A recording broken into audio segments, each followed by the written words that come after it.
மன்னவயல் புதுவையாண்டாள் அரங்கற்குப் பன்னு திருப்பாவை பல்பதியம் இந்நிசையால் பாடிக் கொடுத்தாள் நற்பாமாலை பூமாலை சூடிக் கொடுத்தாளைச் சொல்லு. சூடிக் கொடுத்த சுடற்கொடியே தொல்பாவை பாடியருளவல்ல பல்வளையாய் நாடினீ வேங்கடவர்க்கென்ன விதி என்ன இம்மாற்றம் கடவா வண்ணமே நல்கு. அரங்கனுக்காக ஆய்ச்சியாகிய ஆண்டாள் பாடிய சங்கத்தமிழ் மாலை 30 திருப்பாவை. ஒவ்வொரு பாசுரமும் ஒவ்வொரு ரத்தனமான பாசுரம். முதல் 5 பாசுரங்கள் அவதாரிகை. நோன்புக்குண்டான காலத்தை கொண்டாடி நோன்பை செய்வதற்கு இன்னென்னது கூடும், இன்னென்ன பழக்கங்களை தவிர்க்க வேணும் அப்படிங்கிறத 2ஆம் பாட்டாலே உரைத்தாள். 3வது பாசுரத்தால் நாட்டாருக்கு நீங்காத செல்வம் நிறையும் என்று அனுகிரகித்து 4வது பாசுரத்தாலே வருண பகவான் பர்ஜன்ய தேவன் ஆண்டாளுக்கு கைங்கரியம் பண்ண வந்து நிற்க, நீ ஊழி முதல்வன் உருவம் போல் மெய்கருக்க வேண்டும், சார்ங்கம் சரவருஷம் செய்தால் உலகம் நாசமடையும், நீ ஜலவருஷத்தை செய்து உலகத்தையும் வாழ்வித்து நாங்களும் மகிழ்ந்து நீராடுமாறு செய், நம்ம ஆரம்பித்த இந்த நோன்பு நிர்விக்னமாக நிறைவேறுமான்னு கேட்க, எப்போ மாயன் தாமோதரனையே பற்றினோமோ அவன் திருநாமத்தை சொன்னோமோ அவர் நடத்தி கொடுப்பார் என்று பதில் வந்தது. அதுக்கு மேலே 10 பாசுரங்கள் 6ஆம் பாட்டிலேருந்து 15வது பாசுரம் வரை பிள்ளாய், பெய்ப்பெண்ணே, கோதுகலமுடைய பாவாய், மாமான் மகளே, சுவர்க்கம் பூகுன்ன அம்மனாய், கோவலர்தம் பொற்கொடியே, நற்செல்வன் தங்காய் என்ன ஒவ்வொரு பாசுரத்தாலே ஒவ்வொருத்தியை அழைத்தாள். அதற்கடுத்த பாசுரம் இன்றைய நாள் பாசுரம். திருப்பாவையின் பாசுரக் கணக்கில் 13வது பாசுரம். புள்ளின்வாய் கீண்டானை பொல்லாவரக்கனை கிள்ளிக் களைந்தானை கீர்த்திம பாடிப்போய், பிள்ளைகள் எல்லாரும் பாவை களம்புக்கார், வெள்ளி எழுந்து வியாழம் உறங்கித்து, புள்ளும் சிலம்பினகான் போதரிக் கண்ணினாய், குள்ளக்குளிரக் குடைந்து நீராடாதே, பள்ளி கிடத்தியோ பாவாய் நீ நன்னாளால் கள்ளந்தவிருந்து கல என்னும் போதரிக் கண்ணினாயின்னு ஒரு பெண்ணை அழைப்பது இன்றைய பாசுரம். இவருடைய கண்ணழகை கொண்டாடுகிறாள். பொதுவாக கண்ணுன்னு சொன்னால் கூர்மையான பார்வை என்றாலே ஞானம் நன்றாக உள்ளது என்பதுதான் பொருள்படும். கண்ணு நன்னா தெரியறதுன்னா பொருள் நன்னா விளங்க போகிறது. கண்ணு சரியா தெரியலன்னால் பொருள் விளங்காது. ஆனால் ஒரு சில சமயத்தில் இந்த கண்ணு நன்னா தெரியாட்டாலும் பொருள் விளங்கா உருண்டையைப் போலே சில சமயம் பல விஷயம் நமக்கு தெரியாமலே போயிடும். அதை போல வெளிக்கண்ணு தெரிஞ்சிருந்தாலும் உட்கண் தெரிய வேண்டியது முக்கியம். ஒருத்தருக்கு வெளிக்கண் இருக்கலாம், இன்னொருத்தருக்கு வெளிக்கண் இல்லாத போகலாம். அதனால் ஒன்றும் குறவு வந்துட போகிறதில்லை. யாராக இருந்தாலும் காஞ்சி தேவப்பெருமாளிடத்திலே சரணாகதி செய்தவனுக்கு அத்தனை பெருமையும் கிடைக்கிறதுன்னு ஸ்லோகமே காணப்படுகிறது. பங்கு பிரதாவதி ஜவேனச்ச பக்தி மூகா அந்த பிரபஷ்யதி என்று ஒத்தொத்தனு கண்ணு தெரியாதவன் தெரிகிறது, காலில்லாதவன் எழுந்து ஓடுகிறான், கையில்லாதவன் தூக்குகிறான், எல்லாம் நடக்கும். காது கேளாதவன் கேட்கிறதுனால் தன் தேவதேவம் சரணங்கதோஸ்மி பெருந்தேவித்தாயாரோட கூடின அந்த பேரருளாளப் பெருமான் காஞ்சி எம்பெருமான் அனைவருக்கும் அனைத்தையும் கொடுக்கிறான் என்றால் வெளிக்கண்ணை மாத்திரமல்ல உட்கண்ணை கொடுக்கிறான். அப்போ இந்த பாசுரத்தில் போதரிக் கண்ணினாயின்னு கூப்பிட்டிருக்காள்னால் உட்கண் அழகு படைத்தவள், ஞானக்கண்ணு கொண்டவள், ஞானத்தின் சீர்மை உடையவள். அது 13வது பாசுரம். நாளைய பாசுரத்தை பார்த்தால் நாவுடையாய் என்று நாக்கு வன்மை பேச்சு சாமர்த்தியம் உடையவளை அழைக்கிறாள். அப்போ ஒரு பக்கம் கண்ணழகு, இன்னொரு பக்கம் பேச்சில் இனிமை, பேச்சில் அழகு. கண்ணழகுன்னு சொல்கிறதுனால ஞானத்தின் ஏற்றம், பேச்சில் இனிமைன்னு சொன்னதுனாலே அந்த ஞானத்தை எடுத்து சொல்லக்கூடிய பேச்சு வன்மை ரெண்டுமே வேணும். ஞானமும் வேணும், அதை எடுத்து பிரதிபாதனம் பண்ணக்கூடிய சாமர்த்தியமும் வேணும். இந்த ரெண்டும் ஆரிடத்தில் இருக்கும்? ஓர் ஆச்சாரியனிடத்தில் இருக்கும். அவர்தான் ஞானத்தோடே நிறைந்திருக்கிறார், அதே அனுஷ்டானத்தோடும் பூர்ணமாக இருக்கிறார். தன் ஞானத்தையும் அனுஷ்டானத்தையும் மற்ற பேருக்கும் எடுத்து சொல்லுகிறார். அப்பா ஆச்சாரியனை நினைவிலே கொண்டு அவ்வாச்சாரியனுக்கு வேண்டிய குணங்களை எல்லாம் இந்த 2 பாசுரத்தாலே ஆண்டாள் கூறுகிறாள்ங்கிறது சாரமான அர்த்தம். அப்போ ஆச்சாரிய விஷயத்துக்கு வரணும்னு இருந்தால் ஆச்சாரிய அபிமானத்தை பற்றியும் ஆச்சாரியனிடத்தில் இருக்க வேண்டிய பிரதிபத்தி பற்றியும் ஆச்சாரியர்கள் நம் வாழ்க்கையில் என்ன பண்ணுறார்கள்ங்கிறத பற்றியும் ஆச்சாரிய உபாயம் பஞ்சமோபாயங்கிற பெருமையை பற்றியும் கீழ்ப்பாசுரங்களிலே சொல்லி இருக்க வேண்டும். 6ஆம் பாட்டிலிருந்து ஒவ்வொரு பெண்ணாக கூப்பிட்டு கொண்டு வருகிறாள். என்ன என்ன என்னன்னு நாமும் பார்த்துன்னு வரோம். பிள்ளாய்னா என்ன, பெய்ப்பெண்ணேன்னா என்ன, கோதுகலமுடைய பாவாய்னா என்ன, மாமான் மகளேனால் அந்த ஒவ்வொரு பாட்டுக்கும் அடுத்தடுத்து யாரோ ஒரே தனி அதிகாரின்னு வச்சுங்கோ. அவருக்கு இது தெரியாத இருக்கார், தெரிய வர்றது அது தெரியல, அது தெரியாத இருக்கார், தெரிய வர்றது இன்னும் இது தெரியல, அது தெரியாத இருக்கார், தெரிய வருது இன்னும் இது தெரியல. அப்படியே இந்த 10 பெண்களையும் ஒருத்தியாகவே பார்த்துன்னு வந்துடலாம். 10 பேர் தனித்தனியாக இருக்கிறது இருக்கட்டும், ஆனால் யாரோ ஒரு தனி மனுஷனை எடுத்துப்போம். அவர் இப்படி இருக்கார், இதை தெரிஞ்சின்றார், ஆனால் இன்னும் பலது தெரியல. இப்போ அடுத்தது தெரிஞ்சின்றார், இன்னும் பலது தெரிஞ்சுக்கல. இதே போலத்தான் திருக்கோட்டியூர் நிபுகள் ராமானுஜரை ஒவ்வொரு தடவை திருக்கோட்டியூருக்கு வரும்போதும் உமக்கு இது வந்தா வாரும், இது வந்தா வாரும், இப்படி வசந்தீர்னா வாரும், அப்படி உயர்ந்தீர்னா வாரும்னால் அவர் எல்லாமே உயர்ந்து தான் இருந்தார். ஆனால் அவரை காரணமாக வைத்துக்கொண்டு நமக்கு சில விஷயங்களை சொல்லுவோம் அப்படிங்கிறதுக்காக திருக்கோட்டியூர் நம்பிகள் பிரயத்தனப்பட்டார். ஆச்சாரியர்களிடத்திலே இதை போல அவரவர்களுடைய ஆச்சாரியர் உமக்கு இந்த யோக்கியத்தை இருக்கான்னு கேட்குறாள்னால் நம்ம உடனே அந்த கதையை படிக்கும்போது அது அவர்களுக்கு இல்லை போல் இருக்கு, அப்புறம்தான் வந்தது போல் இருக்கு அப்படின்னு நினச்சக்கூடாது. அவர்களுக்கு அது இருந்தது, அவர்கள் மூலம் ஒரு வியாஜமாக வச்சுன்னு நமக்கு சொல்லணுங்கிறதுக்காக. இப்போ கீதையில் சொன்ன பல அர்த்தங்கள் அர்ஜுனனுக்கு தெரியும், ஒரு சில தான் அவனுக்கு தெரியாது. ஆனால் நம்ம என்ன நினைப்போம், நாம் கீதையை வாசிக்க ஆரம்பிக்கிறச்சே எப்படி ஒன்றும் தெரியாத ஆரம்பித்தோமோ அர்ஜுனனும் அப்படித்தான் ஒன்றும் தெரியாத ஆரம்பிச்சானாக்கம்னு நினச்சக்கூடாது. அப்படின்னு சொல்லியிருந்தா கண்ணன் அவனை தேர்ந்தெடுத்து சொல்லியே இருக்க மாட்டாரே. அவர்கிட்ட கேட்குற அளவுக்கு ஒருத்தனுக்கு சக்தி இருந்திருக்கு, ஞானமும் இருந்திருக்கு. அதனால் அவர்களை ஒரு வியாஜமாக வைத்துக்கொண்டு நமக்கு அர்த்தங்களை சொல்லுகிறார். அப்படி தான் திருக்கோட்டியூருக்கு 18 தடவை போகிறச்சே, நீர் இப்படி வந்துட்டீர்னா இப்படி பழுத்துட்டா வாரும், இப்படி கனிஞ்சுட்டா வாரும், இப்படி பழுத்துட்டா வாருங்கிறார்.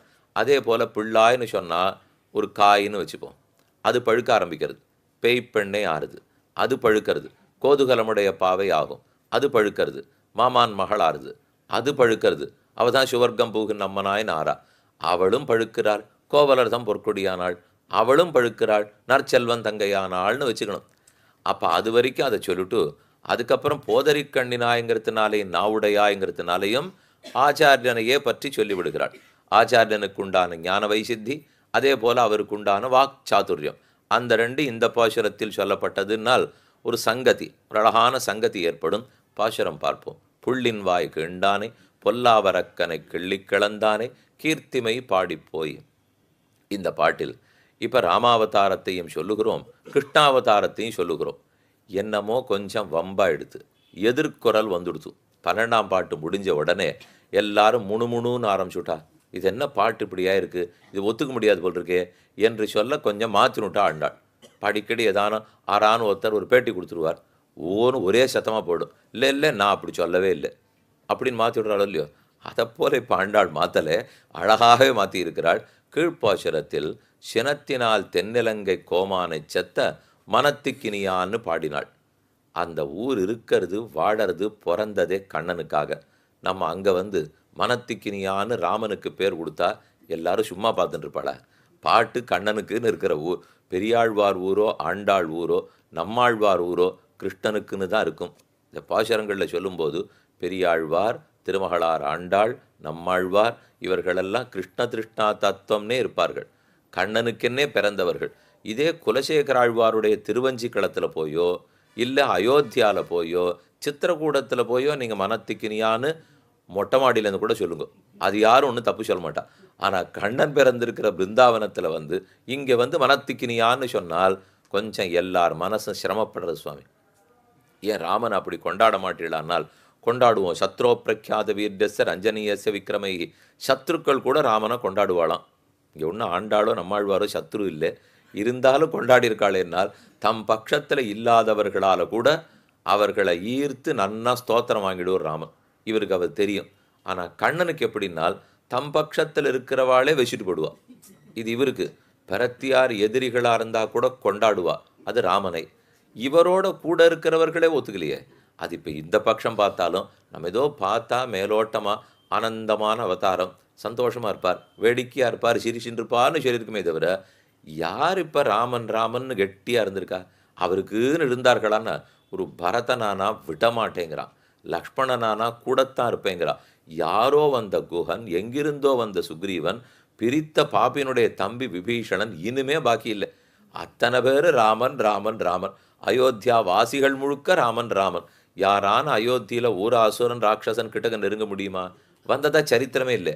ஆனால் இவரை பொறுத்த வரைக்கும் எங்கேயோ மூலையில் விளாம்பழம் கிடைக்கிறதேன்னு போனால் அதில் அசுரன், கண்ணுக்குட்டி அழகா நின்றுருக்கு வாழை பிடிக்கலான்னு போனால் அது ஒரு அசுரன், காற்று சுகமாக வீசுறதேனால் திருநாவர்த்தாசுரன், காளமாடு வருதே உழவுக்கு கூட்டின்னு போலான்னால் அரிஷ்டாசுரன். இப்படி ஒவ்வொன்றுமா இருக்கும்.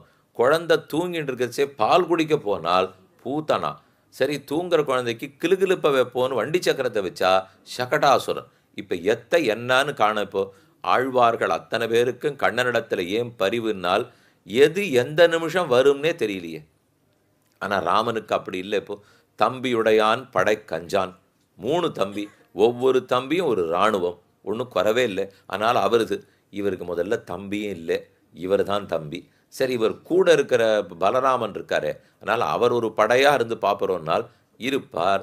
எப்போ வேணுமோ நீயாச்சு உன் பாண்டவாளாச்சுன்னு கிளம்பி போயிட்டார். அவர் அங்கே இல்லவே இல்லையே. மகாபாரத யுத்தம் ஆரம்பித்தது அப்போ கூட இருந்து ஒத்தாசை பண்ணணுமா இல்லையா? எனக்கு இவனும் சிஷ்யனாக இருக்கான், அவனும் சிஷ்யனாக இருக்கான், ஒம்பாட்ட கண்ணா நீ பார்த்துக்கோ, எனக்கு இவர்கள் பக்கம் நிற்க முடியாதுன்னு க்ஷேத்ராட்டனம் போயிட்டார். அப்போ கூட இருந்த ஒத்தரும் கை விட்டுட்டார் இவருக்கு. ஆனால் யாராரோ வந்து நான் தம்பி நான் தம்பி நான் தம்பி, இது ராமனுக்கு. அப்போ நாம் நொந்து போய் என்ன வந்துடுமோன்னு பயப்படணும்னா யாருக்கு பயப்படணும்? கண்ணனுக்குன்னா பயப்படணும்.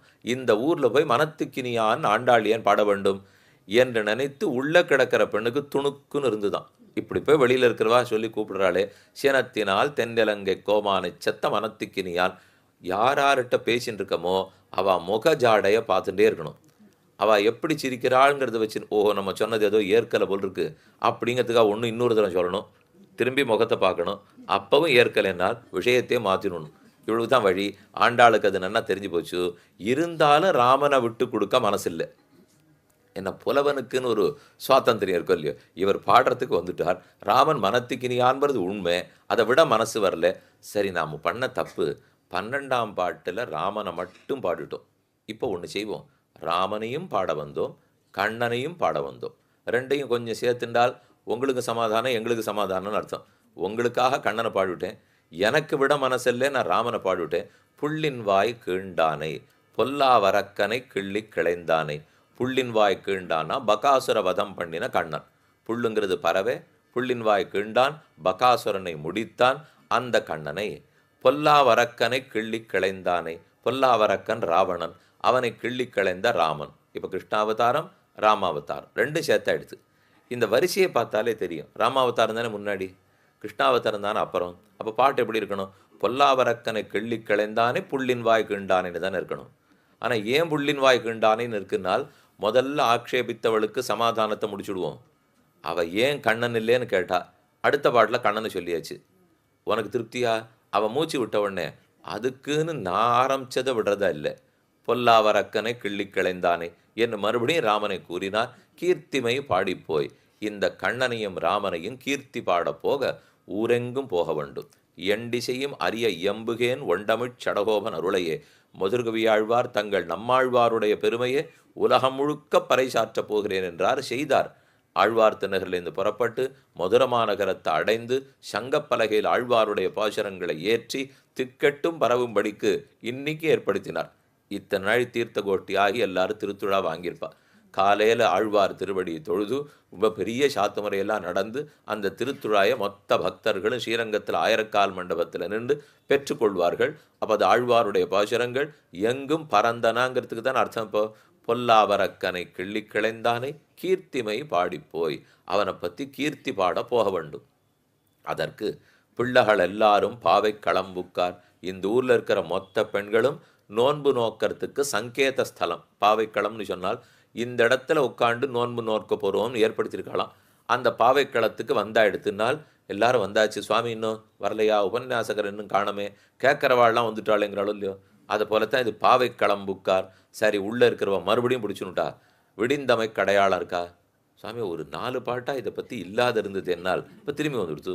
9ஆம் பாட்டு, 10ஆம் பாட்டு, 11, 12 4 பாட்டிலையும் விடிந்ததற்கு அடையாளம் கிடையாது.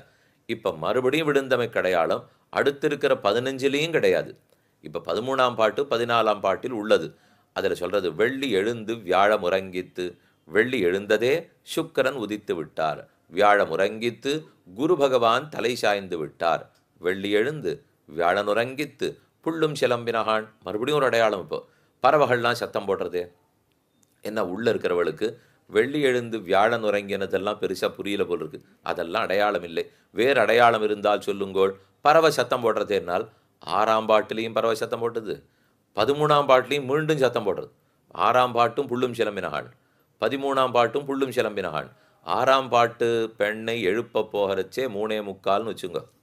இப்போ ஒரு 8 பாட்டாக எடுத்தோம் இல்லையோ, 8 5 40 நிமிஷமான ஆகுமா இல்லையா. ஒரு வீட்டுக்கு 5 நிமிஷம் வச்சுப்போம். அப்படின்னா கூட அவளை கூப்பிடணும், அவள் ஒரு சத்தம் போடணும், அதுக்கப்புறம் எழுப்பி வந்து இந்த வீட்டோட சேர்த்துக்கணும். இதுக்கப்புறம் இப்போ 4:30 இருக்குமோ இல்லையோ. அப்போ 3:45க்கும் பறவை சத்தம் போடும், 4:30க்கும் பறவை சத்தம் போடும்னால் கால மருட்சி என்னும் இலக்கிய குற்றம் வருகிறதுன்னு ஒரு தமிழ் ஆட்சேபித்தான். அப்படின்னா இலக்கியம் பாடிண்டே போகிறச்சே காலத்துக்கு தகுந்த மாதிரி பாடணும்.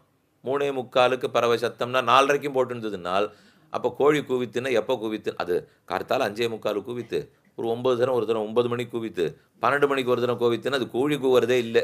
அது அப்போ கூவித்துன்னா அப்போ மட்டும்தான் கூவ வேண்டும். எப்போவோ எதையோ சொல்லக்கூடாது இல்லையோ. இப்போ விஸ்வரூபத்துக்காக சங்கநாதத்தை எழுப்பி கொண்டு செல்கிறார்கள். ஆகவே மாத்தியான்னிகத்துக்கு நேரம் ஆயிடுத்து வாங்கோன்னு நான் சொன்னேன்னு வச்சுங்க. இவருக்கு எதோ ஆயிடுத்து. ஒன்று இவருக்கு மாத்தியானிக நேரம் தெரியல, இல்லை கோவில நாழி கழிச்சு திறக்கிறா. இது ரெண்டில் ஒன்று தான் அர்த்தம். விஸ்வரூபத்துக்கு போங்கோ, பிராத்தசந்தியா, பிராத்தசந்தியாவுக்கு தீர்த்தமாட நாழி ஆயிடுத்துன்னு சொல்லலாம். சந்தியாவுக்கே 5:45 6 மணி ஆகிடும். இப்போ அதனால் கால மருட்சி கூடாது. இன்ன காலத்தை நினச்சின்னு அந்த காலத்தை பாடிடக்கூடாது. அப்படி இருக்காப்பல இருக்கேன்னு ஒரு தமிழன் ஆக்ஷேபித்தாராம். ஆச்சாரியர்கள் அழகாக வியாக்கியானம் பண்ணியிருக்கா. இல்லை, மருட்சி இல்லை, அந்த பரவநாதம் வேற, இந்த பரவநாதம் வேற. அது இனிமேல் இறை தேடுறதுக்கு கிளம்ப போகிற பறவைகள் கூட்டுக்குள்ளே இருந்து கொண்டு ஆணும் பெண்ணுமாக நாள் முழுக்க சந்திச்சுக்க முடியாதேங்கிறதுக்காக கலகலான்னு பேசிக்கிறதான்.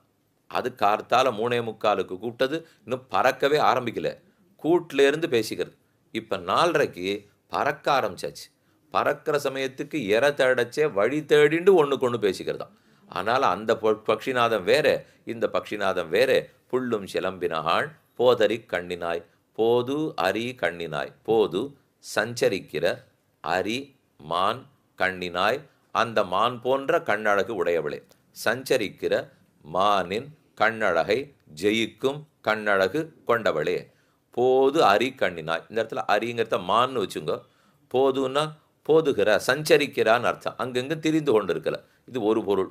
இன்னொரு பொருள், போதுன்னா பூ, பூ தாமரைப்பூ. அரி அபகரிக்கிற, அபகரிக்கிற அந்த தாமரப்பூவனுடைய அழகை கூட பிடுங்கக்கூடிய கண்ணழகு படைத்தவள். அப்போ தாமரை புஷ்பத்தின் அழகை பறிக்கும் கண்ணழகு கொண்டவள். இல்லை, சஞ்சரிக்கிற மான்களுடைய கண்ணழகை கொண்டவள். போது அரி கண்ணினாய். அவள் சொன்னாள், சரி, என் கண்ணழக கொண்டாடினது இருக்கட்டும், நீங்கள் எல்லாரும் கண்ணனுடைய கண்ணழகத்தானே கொண்டாடுவீர்கள், ஏது என்னை கொண்டாடுகிறீர்கள், எதற்கு வந்தீர்கள்னு கேட்க, பாசுரத்திலே வெள்ளி எழுந்து வியாழம் உறங்கித்து புள்ளும் சிலம்பினகான் போதரி கண்ணினாய் குள்ள குளிர குடைந்து நீராடாதே பள்ளி கிடத்தியோ. இந்த பாட்டை சொல்லும்போது குள்ள குளிர குடைந்து நீராடாதே பள்ளி கிடத்தியோ பாவாய் நீ நன்னாளால் கள்ளந்தவிருந்து கலை. பாட்டை அப்படித்தானே சொல்லுவோம். ஆனால் அந்த இடத்துல அப்படி விட்டில்னா ஒரு ஆபத்து இருக்குது. குள்ள குளிர குடைந்து நீராடாதேனால் நாங்கள் பண்ணுறதை நீரே சொல்லிட்டீரே அப்படின்னு முடிச்சுடுவா. அப்போ அதனால் இது நாம் பண்ணுறதுன்னு வச்சுக்கூடாது. நீராடாதே பள்ளி கிடத்தியோ அத்தோட சேர்க்கவன். பாசனம் சேவிக்கிச்சு அப்படி சேவிக்க முடியாது. அர்த்தத்தின் போது மனசில் அப்படி வாங்கிக்கணும்னு சொல்ல வந்தேன். குள்ள குளிர குடைந்து நீராடாதே. இறங்கி நீராட போகும்போது சரையூல தீர்த்தமாடுறமோ இல்லை யமுனையோ கங்கையோ செல்லுன்னு இருக்கும். அதில் நாம் இறங்கறச்சே காலை வச்சு பார்ப்போம், கையை வச்சு பார்ப்போம். புரோக்ஷிச்சுண்டு வேணால் எழுந்து வந்துடலாமா? இறங்கினா ஆபத்தாக இருக்கும் போல் இருக்கேன்னு தோணுமோ இல்லையோ. அதை போல் இந்த பெண் என்ன தூங்கிண்டே இருக்கா, இறங்கவே மறுக்கிறாள். குளிர குடைந்து நீராடணும்னால் இன்னொரு 10 நிமிஷம் குளிச்சுட்டு வரேன், இன்னொரு 5 நிமிஷம், இன்னொரு 4 முழுக்கு, இன்னும் கொஞ்ச நேரம் முதுகு நனையில போல் இருக்கே அப்படின்னு சொல்லிட்டு 1/2 மணி 3/4 மணி குளிச்சுட்டே இருக்கணுமா. அதான் குடைந்து குடைந்து நீராடுதல். குடைந்துன்னா உள்ள போய் குடைஞ்சு எடுத்துருவா போல். அந்த அளவுக்கு உள்ள குடைந்து நீராடாதே, அப்படி குடிக்காமல் பள்ளி கிடத்தியோ பாவாய் நீ நன்னாளால். அதனால என்ன குளிர்னாலும் நாக்கு கிட்டிச்சு போய் பல்லு தடதடான்னு ஆடினாலும் அந்த தீர்த்தம் ஆடினா தான் அதில் ஒரு வேகம் வரும். நம்ம காலங்காலத்தால் எழுந்திருக்கிறோம், சீக்கிரம் தான் இந்த மாதம் முழுக்க குளிக்கிறோம், அவசரப்பட்டுன்னு வரணும், வண்டி கிண்டி கிடைக்கணும், கிடைச்சி அங்கேருந்து வரணும், பெருமாள் சேவிக்கணும், காலக்ஷேபம் கேட்கணும், திரும்ப போகணும், அதுக்கப்புறம் தளிகை பாக்கிக்கு என்ன உண்டோ பண்ணணும். இருந்தாலும் அப்படி பண்ணிட்டு இருக்கிறதுல தான் அதில் ஒரு திருப்தியே இருக்கும்.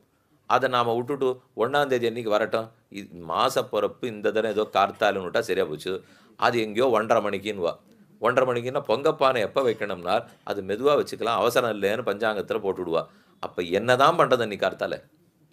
திருவாராதனமும் நாழி கழிச்சு தான் போட போகிறது. இப்போ கார்த்தால இல்லைன்னால் திடீர்னு ஒன்றுமே இல்லாத மாதிரி ஆகிடும். என்னமோ ஒரு மாதம் ஓட்டமாக ஓடினமே, இப்போ என்ன ஆகிடுதுன்னா இல்லையே அப்போ ஓடுறச்சே மாட்டேன்னு அழுதிலே, இப்போ என்னாச்சு இன்றைக்கி தான் நிம்மதியாக தூங்கலாம் என்னால். இல்லை சுவாமி அப்போ தெரியலே அதுதான் நன்னா இருக்குன்னுட்டு, இப்போ உட்காந்தா தான் தெரியறது இது கட்டமாக இருக்குன்னுட்டு, குளிர குடைந்து நீராடாதே பள்ளி கிடத்தியோ, அப்படி நீ தூங்கிட்டு இருக்கலாமா? பாவாய் நீ நன்னாளால், உனக்கு இருக்கிற பெருமை என்ன, உயர்ந்த பெண்ணல்லவா, நாரிமணியாயிற்றே, நீ நன்னாளால் கள்ளன் தவிர்ந்து கல. இது நல்ல நாள் நமக்கு வாச்சிருக்கு, இன்னொரு தரம் இதை போல நோன்பு நோர்க்க விடுவாளா தெரியாது. இப்போ நம்மளா அனுமதிச்சிருக்கிறதுனாலே நன்னாளால் கள்ளன் தவிர். கள்ளமாவது யாது? ஆரொருத்தன் பெருமானை சேவிக்க போகும்போது பாகவதர்களை விட்டு விட்டு நான் மட்டும் சேவிக்க போனேன்னு சொன்னால் கள்ளம். நீ அந்த மாதிரி ஒருவேளை கிடக்கிறாயோ? இல்லையே, எங்களோட சேர்த்து தானே போக வேண்டும். அப்போ கள்ளன்மை தவிர். பெருமானுக்கு ஒரு கள்ளத்தனம் உண்டு, பாகவதர்களுக்கு ஒரு கள்ளத்தனம் உண்டு. எல்லாருக்கும் என்ன சேவை காட்ட மாட்டேன்னு சொல்லிட்டார்னால் இது அவர் கள்ளத்தனம். யாருக்கும் சமமாக தன்னை விரித்து காட்ட வேண்டும். அவருடைய திருமுடியிலேருந்து திருவடி வரைக்கும் மொத்த பேருக்கு சேவை பண்ணி வைக்கணும். அது அவருக்கு கள்ளன்மை தீர்தல். நமக்கு கள்ளன்மை தீர்தல் இல்லை, எனக்கு மட்டும் சேவை பண்ணி வைக்கிறேன்னு சொன்னால் நீங்கள்லாம் கொஞ்சம் ஒதுங்கிருங்கோ அப்படின்னு சொல்லிட்டு நம்ம மட்டும் போயிட்டு வந்துடலான்னு பார்க்குறோம் பாருங்க, அது நமக்கு இருக்கிற கள்ளன்மை. அடியார்கள் எல்லாரோடையும் கூடி போனால் நாம் கள்ளன்மை தீருகிறோம். அடியார்கள் எல்லாருக்கும் சேவை சாதித்தால் அவர் கள்ளன்மை தீருகிறார். அப்போ பெருமானுக்கு ஒரு கள்ளத்தனம், நமக்கு ஒரு கள்ளத்தனம், ரெண்டுமே தீர வேண்டும். இங்கே சொல்லப்படுறது இந்த பெண்ணுடைய கள்ளத்தனத்தை தீர்க்கிறது. கள்ளன் தவிர்ந்து கலந்து ஏலோர் எம்பாவாய். ஆக போதரி கண்ணினாயின்னு கூப்பிட்டது என்ற பாசுரம் ஞானத்தினுடைய ஏற்றம், கண்ணினுடைய வைபவம் சொல்லப்படுகிறது. ஆங்காங்கு பாசுரங்களிலே இடையழகுன்னு வர்ணிப்பார், கண்ணழகுன்னு வர்ணிப்பார், மார்பின் அழகுன்னு வர்ணிப்பார், முக்கியமாக பெண்களையும் வர்ணிப்பார். இதெல்லாம் கூடுமா? என்னமோ கண்ணை பாடின்னு இருக்கீர், காதை பாடின்னு இருக்கீர், மூக்கை பாடின்னு இருக்கீர், நாக்கை பாடின்னு இருக்கீர், இப்படி எல்லாம் போய் பாடின்னு இருக்கலாமானால் இது எல்லாத்துக்கும் சுவாபதேசம்னு எழுதுவார்கள். பொதுவாக மேலோட்டமாக ஒரு அர்த்தம் இருக்கும், அதுக்கு உள்ளூர ஒரு பொருள் இருக்கும். ஸ்வ உபதேசம், ஸ்வாபதேசம் அப்படின்னா அதுதான் ரகசியார்த்தமாக இருக்கும். திவ்ய பிரபந்தத்தினுடைய ஆழ்கருத்தாக அதுதான் இருக்கும். இப்போ நம்ம ராமாயண கதையில் எத்தனையோ பார்க்குறோம். சாதாரணமாக ராமன் ராவணனை கொன்றான், நானா தெரியும், அம்பை வச்சார், அடித்தார், போயிட்டாருனால் என்ன இந்த ராவணனை கொல்றதுக்கு அங்கேருந்து ராமன் இறங்கி வரணுமா? இது போய் பெரிய சமாச்சாரமானு தோணும். அப்படி வச்சுக்கூடாது. இப்போது அந்த ராவணன் யாரு தெரியுமோ? மனோரஜனீச்சரஹா. இந்த மனசு 10 தலையோட அடங்க மாட்டேன்னு திமிர்றதோ இல்லையோ, அதுதான் அவர். விவேக ஷரஜாலேன, அந்த ராவணனை எதை கொண்டு அடிக்க வேண்டும்? ஷரஜாலம் அப்படின்னா அம்பு கூட்டத்தால் அடிக்கணும். என்ன அம்பு? இந்த மனசை கட்டுப்படுத்தணும்னால் விவேக ஞானம். தேகம் வேறே ஆத்மா வேறேங்கிற விவேக ஞானம், இந்த ஆத்மா பகவானுக்கு சேஷங்கிற ஞானம், இந்த விவேக சரஜாலேன அந்த மனோரஜனீச்சரகா. அப்படி இருக்கிறவன் அழிக்கிறதான் கதைனால் இது நன்னா இருக்கே. ஓ, இதைத்தான் ராவணன் அடித்தார், ராமன் சொல்லிட்டு இருக்காரானால் இது அதுக்கு இருக்கிற உள்ளுரை பொருள். வெங்கியார்த்தம்னு சொல்லுவா. இதுக்கு தான் மகாகாவியம். ஏன்னா ராமாயணம்ங்கிறது சின்ன காவியம் இல்லை, பெருத்த காவியம். அதில் நிறைய வெங்கியார்த்தங்கள் உள்ளுரை பொருள் இருக்கக்கூடிய காவியம். அதை போல இங்கேயும் பார்த்தோம்னால் போதரி கண்ணினாயின்னு எதை சொல்லுகிறாள், அடுத்து நாவுடையாயின்னு எதை குறிப்பிடுகிறாள்? ஏதோ அழகு கண்ணழக சொல்கிறாளான்னால் உள்ளூர இருக்கிற அர்த்தங்கள் தெரிய வேண்டும் இல்லையோ. ஞானத்தின் ஏற்றத்தை சொல்கிறா, ஆச்சாரிய அபிமானத்தை சொல்லுகிறாள் என்பதெல்லாம் தான் இங்கே தெரிய வருகிறது. புள்ளின் வாய் கிண்டானே, பொல்லாவரக்கனை கிள்ளி கிளைந்தானே, கீர்த்திமை பாடிப்போய் பிள்ளைகள் எல்லாரும் பாவை களம்புக்கார் வெள்ளி எழுந்து வியாழம் உறங்கித்து புள்ளும் சிலம்பினகான் போதரிக் கண்ணினாய் குள்ள குளிரக் குடைந்து நீராடாதே பள்ளி கிடத்தியோ பாவாய் நீ நன்னாளால் கள்ளம் தவறுந்து வா என்பது இந்த பாசுரத்தின் அர்த்தம். இப்ப இதிலே ஆச்சாரியனுடைய கண்ணழகு ஞானத்தின் ஏற்றம் சொல்லப்பட்டிருக்குனால் அதுக்கு கீழ்ப்பாசுரங்கள் எல்லாம் அதன் படிக்கட்டுகளாக இருக்க வேண்டும்னு பார்த்தோம். பிள்ளாய்னா என்ன சொல்றா, பேய்ப்பண்ணேன்னா என்ன சொல்லுகிறார்கள் என்று அடுத்தடுத்து பார்த்துன்னு வந்தோமா. அதில் என்னன்னு கொஞ்சம் ஞாபகப்படுத்திங்க. அதோட சேர்த்தா இப்போ 12வது பாட்டத்தினுடைய அர்த்தத்தை பார்த்து விடலாம். கனைத்திளங்கத்தரும கண்ணுக்கிறங்கி நினைத்து முலவழியே நின்னுபால் சோர நனைத்தில்லம் சேராக்கும் நற்செல்வன் தங்காய். நல்ல செல்வம், பணக்காரர் போல் இருக்கு, அவருடைய தங்கை நற்செல்வன் தங்காய். இதுக்கு முன்பாசுரத்திலே செல்வ பெண்டாட்டி பாட்டுத்தோறும் பணக்காரா பேச்சுத்தான். 11ஆம் பாட்டில் பார்த்தா செல்வ பெண்டாட்டி எத்து புறங்கும் பொருள், இதுக்கு நம்ம எது பொருளுக்கு உறங்குகிறாய் நேற்றுக்கு பார்த்தோம். அங்கே ஒரு செல்வ பெண்டாட்டி இருக்கா. மறுபடியும் 12ஆம் பாட்டில் யார் ஒருத்தொன்று நற்செல்வன் தங்காய், அங்கேயும் செல்வம் இருக்கா. இது மொத்தத்துக்கே ஆரம்பித்து வச்ச முன்னுரை இருக்குது. செல்வ சிறுமீர்கள் ஆரம்பிக்கச்சே மார்கழி திங்கள் மதுரறிந்த நன்னாளால் நீராடப் போதுவீர் பொதுவினோ நிரழியீர் சீர்மல்கு மாய்ப்பாடி செல்வச் சிறுமீர்கள். அங்கேயும் செல்வம் இருக்கு. இப்போ முதல் பாட்டில் செல்வம்னா எல்லாருக்குமே உண்டுன்னு சொல்லிட்டாளே, அப்புறம் என்ன தனித்தனியாக ஒத்தொத்தியா செல்வம் செல்வம்னு கூண்டிருக்கிறது. எல்லாருமே செல்வமுடையவர்கள் தான். என்னால் முதல் பாட்டில் சொல்லப்பட்ட செல்வம் பொதுவான செல்வம். கண்ணன் பிறந்திருக்கும் காலை கூட பிறந்தவர்களே, இதான் செல்வம். கிருஷ்ணாவதாரம் ஆயிருக்கு, அது இருக்கிறச்சே கூட பிறந்திடும் இல்லையா, அதான காலத்தை கொண்டாடுறது. அவர்களுக்கு மார்கழி மாதம் பௌர்ணமி திதின்னு இருந்திருந்தா கூட பொதுவாக ஏற்றம் என்ன, ஏன் காலத்தை கொண்டாடுகிறாள்? இது கிருஷ்ணன் அவதரித்திருக்கிற காலம், அதனால எங்களுக்கு இருக்கிற பெருமை என்ன முதல் பாசுரத்திலே பொதுவான பெருமை. அந்த பாட்டிலையும் நாராயணனே நமக்கே பறை தருவான்னு உபாயம் எதுன்னு தெரிஞ்சுட்டுருக்கா, பிராப்பியம் எதுன்னு தெரிஞ்சுட்டுருக்கா. அப்படிப்பட்ட அதிகாரிகள் அப்படின்னு பொதுவாக சொல்லி எடுத்து விது கிருஷ்ணம் பிராமணாயேன்னு ஒரு பிரமாணம் சொல்லுவா. செய்த வேள்வியர்னு கீழே விண்ணப்பம் பண்ணியிருந்தேன். கண்ணனே உலகத்தை படைக்கிறார், அவரே உபாயம், அவரே பிராப்பியம். இது அந்த ஊரில் எல்லாருக்குமே இருக்குது. ஆனால் அது இருக்குன்னு சொல்லிட்டா கூட அது படிப்படியாக ஒத்தொத்தருட்ட ஒவ்வொன்று பிரகாசிக்கிறது. எல்லார்ட்டையுமே எல்லாமே பிரகாசிக்கும். இவாளுக்கு தான் இது இருக்காக்கும், அவளுக்கு அது இல்லையாக்கும் நினச்சுட வேண்டாம், எல்லாருக்குமே இருக்கும். ஒரு புரியத்துக்காக சொல்கிறேனே, இந்தந்த திவ்யதேசத்தில் பெருமான் ஆழ்வாருக்கு இன்னென்ன குணத்தை பிரகாசப்படுத்தினார்னு ஒரு வழக்கம் வச்சுருக்கா. இப்போ வியூக சௌஹார்தம் பிரதானம், ஸ்ரீரங்கத்துக்கு போனால் சௌஹார்தம்ங்கிற குணத்தை காட்டினார். அதே மாதிரி ஆழ்வார் திருநகரிக்கு போனால் பரேசத்துவங்கிற குணத்தை காட்டினார். அதே வானமாமலைக்கு போனால் ஔதாரியத்தை காட்டினார். திருக்குறுங்குடிக்கு போனால் லாவண்யத்தை வெளிப்படுத்தினார். என இந்தந்த ஊரில் இந்தந்த குணம்னுவா. ஒரு சுவாமி நன்னா 2 மணி நேரம் உபன்யாசம் கேட்டார். எல்லா ஊரும் நன்னா இருக்கு சுவாமி, என்னென்ன ஊரில் என்னென்ன காட்டுறாருன்ட்டு திரும்பி வந்து சொன்னார். நீர் சொன்னது திருக்குறுகூரில் தானே பரேசன், அங்கு தானே எல்லார காட்டில் ஈஸ்வரன் சொன்னார். அப்போ ஒன்று புரிஞ்சுட்டேன், ஸ்ரீரங்கத்தில் ஒரு ஈஸ்வரன் இல்லைன்னு தானே சொன்னீர். இப்படின்னா என்னன்னு பதில் சொல்ல, திருக்குறுங்குடியில் லாவண்யம் இருக்குன்னு சொன்னீர், அதே திருக்குடந்தைக்கு போனால் மாதுரியம் இருக்குன்னு சொன்னீர். அப்போ திருக்குறுங்குடி பெருமாள் இனிமையாக இருக்க மாட்டார்னு தானே சொன்னீர் என்றால் சொல்லவே இல்லையே சுவாமி அப்படின்னால். இப்போ தானே சொன்னீர்னுட்டா. அப்போ அது ஒவ்வொருத்தருக்காக ஒவ்வொரு குணம்னு வச்சுக்க வேண்டாம், எல்லாரிடத்துலையும் எல்லா குணங்களும் இருக்கும். ஆனால் விசேஷமாக ஒத்தருக்கு ஒத்தர் இத்தை காட்டினார்னு வச்சுக்கணும். இப்போ நமக்கே கூட எல்லாமே தான் பிடிச்சிருக்கும், இந்த பாசுரம் அந்த பாசுரம் இருக்கலாம். ஆனால் அடிக்கடி கேட்பா, இது உமக்கு எந்த பாட்டு ரொம்ப பிடிக்கும், உமக்கு எந்த ஊர் பிடிக்கும்னால் பேசாமல் இருக்கணும். எல்லா ஊரும் பிடிக்கும்னு சொல்கிறது தான் நல்லது. ஏன்னா தனித்துன்னு என்னன்னு சொல்ல. இப்போ இல்லையா, பெருமாள் மட்டும் சொன்னார் என்னால், அவர் பெருமாள் அதனால் பண்ணுவார். அதுக்குன்னு நமக்கு இது பிடிக்கும் அது பிடிக்கும்னு ஆரம்பிக்கலாமா? எல்லாமே நமக்கு பிடிக்கும், யாருமே நமக்கு தான். பொதுவாக பாரத சமுதாயமே யாதும் ஊரே யாவரும் கேளிர், யாராக இருந்தாலும் ஒத்துப்போம், யார் வந்தாலும் ஏற்றுப்போம். அதுவே சில சமயம் கஷ்டமாயிடுது. யாரோ வந்தான்னால் இப்படி தான் 1000 வருஷத்துக்கு முன்னாடி இவர் வந்தார் அவர் வந்தார்னு சொல்ல போக, அது ஒரு சில பேருக்கு ராஜாக்களுக்கு தெரிஞ்சது அனுப்பணும்னு பார்த்தா சண்டை போட்டா, இவா மற்ற பேருக்கு நமக்கு சொல்லிக் கொடுக்கப்பட்டிருக்கே, வரட்டுமே என்ன சொல்கிறான்னு கேட்கமே, இப்படியே விட்டுருந்தாலும் இல்லை. இப்போ யாரும் வாதத்துக்கு வர்றவர்கள் அதை தாண்டி சரீர விஷயமாக வந்துவிட மாட்டான்னு இவ ரொம்ப நம்பிண்டா.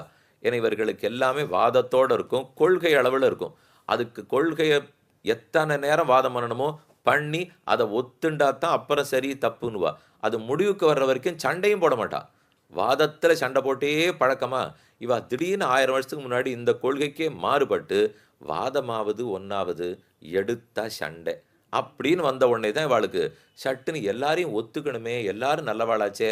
பொதுவாக நம்ம நாட்டில் ஒன்று சொல்கிறது வழக்கம், மேல் நாட்டில் ஒன்று சொல்லுவா. ஆனால் அதை நம்ம மாற்றி புரிஞ்சுக்கணும்.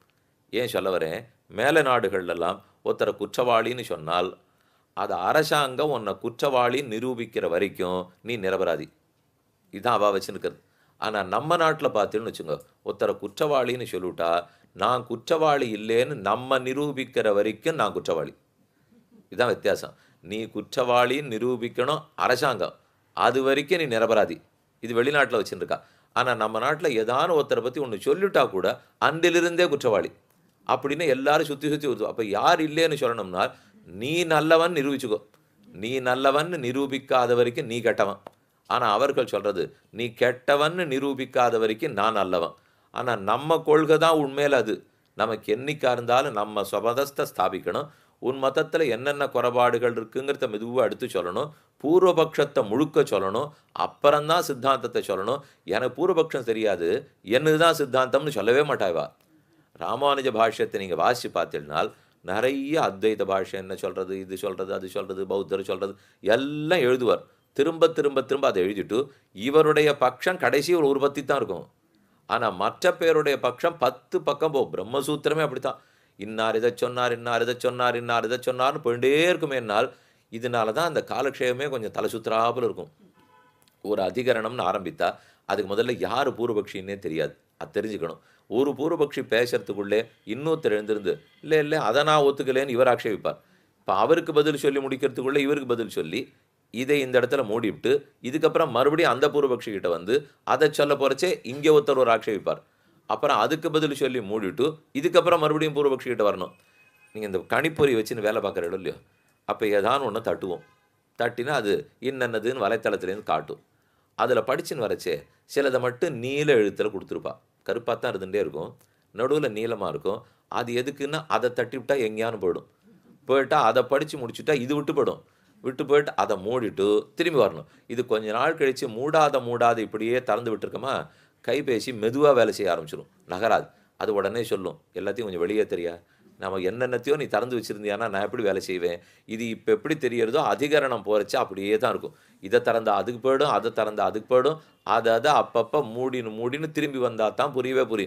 ஏன் சொல்கிறதுக்கு வந்தேன், யாரோ ஒருத்தர் அப்போ இப்படி உள்ளே வரப்போக அதை நம்ம சரி வாதத்துக்கு வந்திருக்கா, கொள்கை ரீதியாக ஒத்துக்கலைன்னா யாரும் நம்மளை ஒன்றும் தப்பு செய்ய மாட்டான்னு நினைத்தோம்.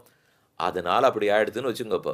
ஏன் சொல்ல வந்தேன், அப்போ ஒவ்வொரு பாசுரமாக பார்த்தால் இதிலேருந்து இது, இதிலேருந்து இது, இதிலேருந்து இதுன்னு அந்த மாதிரி நம்ம ஒருத்தனுடைய வெவ்வேறு நிலைகள் அவர் பழுக்கிற நிலைன்னு புரிஞ்சுப்போம். இப்போ கீழ்ப்பாசுரம் என்ன வந்தது, கனைத்திளங்கற்றரும கண்ணுக்கிறங்கி நினைத்து முலவழியே நின்று பால் சோர நனைத்தில்லம் சேராக்கும் நற்செல்வன் தங்காய் பனித்தலை வீழ நின் வாசல் கடபத்தி சினத்தினால் தென்னிலங்கை கோமான செத்த மனத்துக்கினியான்.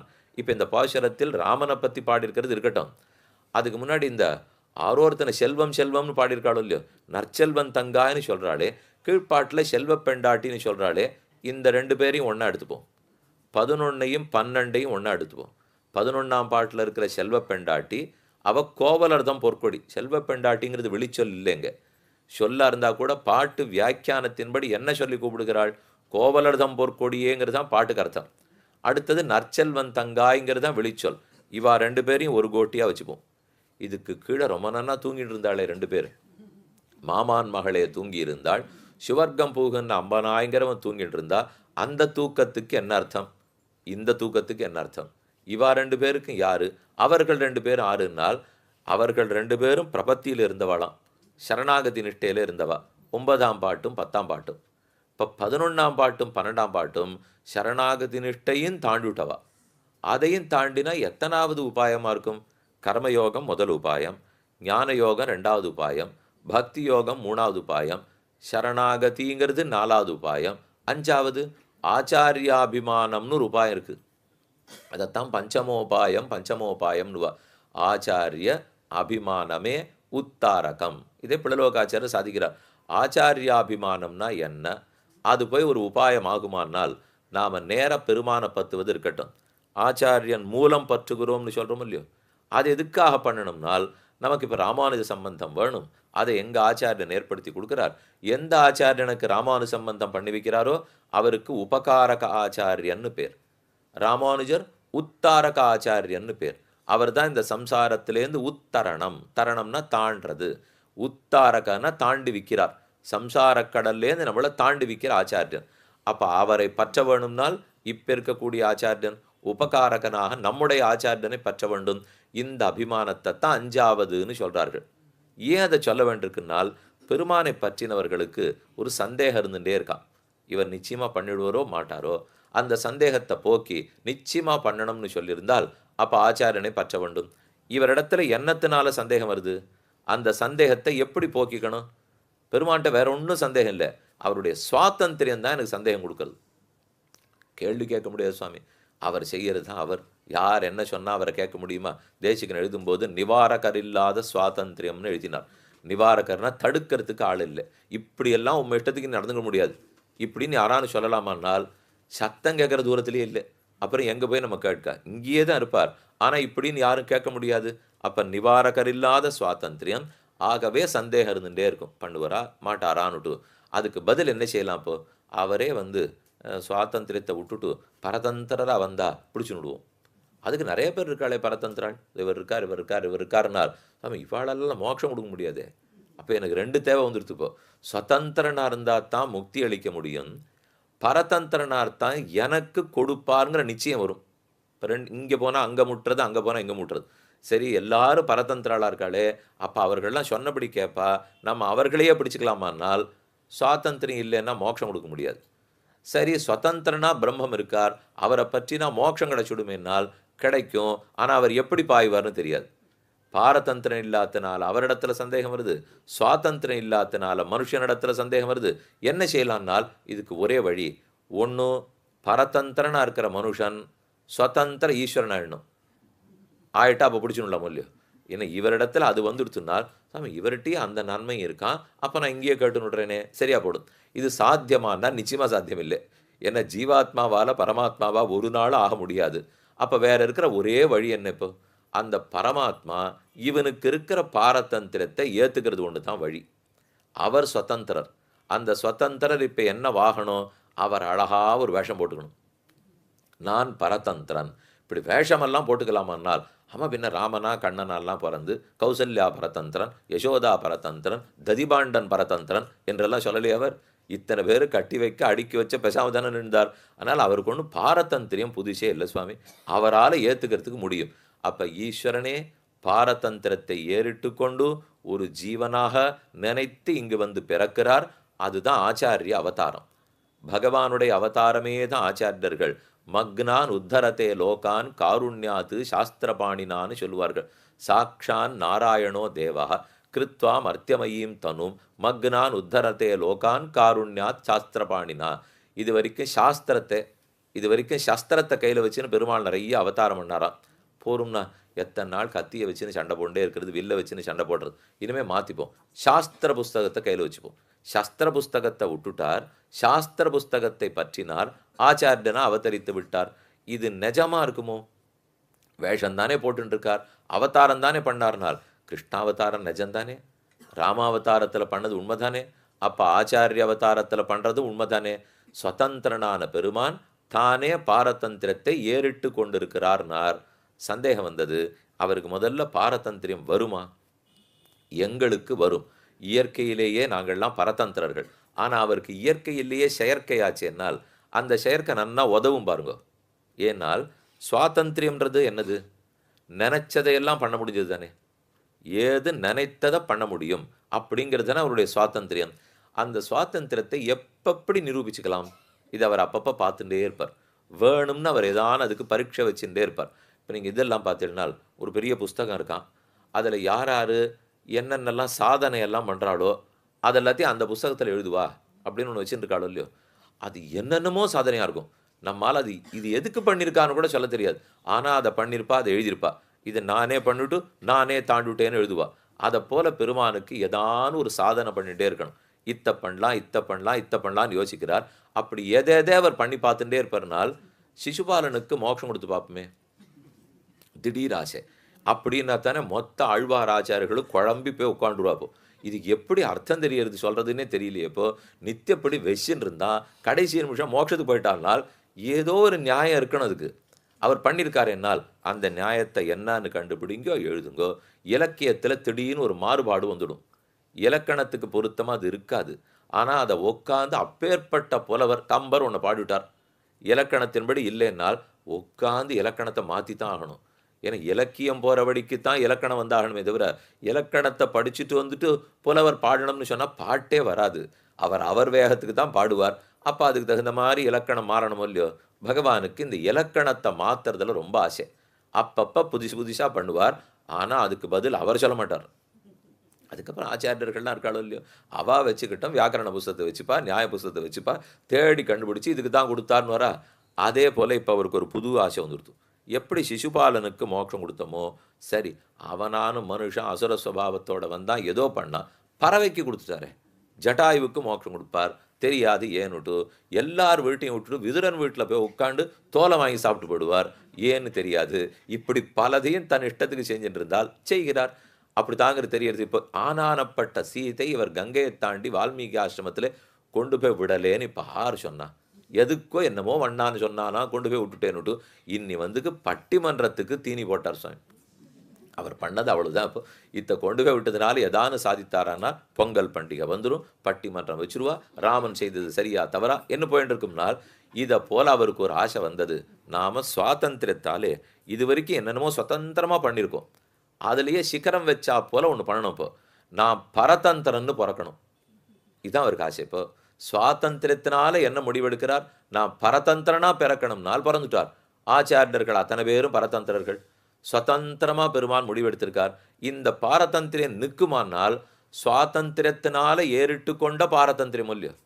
இந்த பாரதந்திரம் இயற்கையில் இருக்கிறது இல்லை, சுவாதந்திரத்தினால ஏறிட்டு கொண்டு இருக்கிறார். அந்த சுவாதந்திரம் எப்பவானு பழுதாகுமா?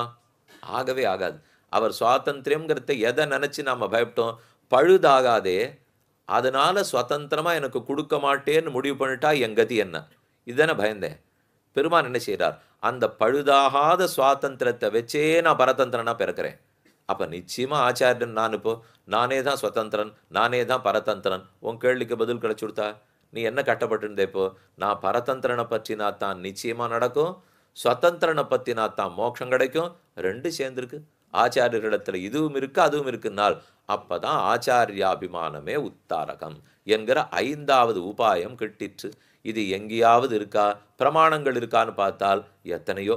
ஆச்சாரியாது இக தேவதாம் சமதிகாம் அந்யாம் நம் அந்யாமகே எப்பவும் சொல்லப்பட்டிருக்கு. ஒரு அழகான அர்த்தம் சொல்கிறார். பிரமாண சிலதெல்லாம் பார்ப்போம். இதை நீ கொஞ்சம் மனசில் நன்னா வாங்கிக்கணும். அதை அப்படியே திரும்ப திரும்ப ஆசை போடணும்.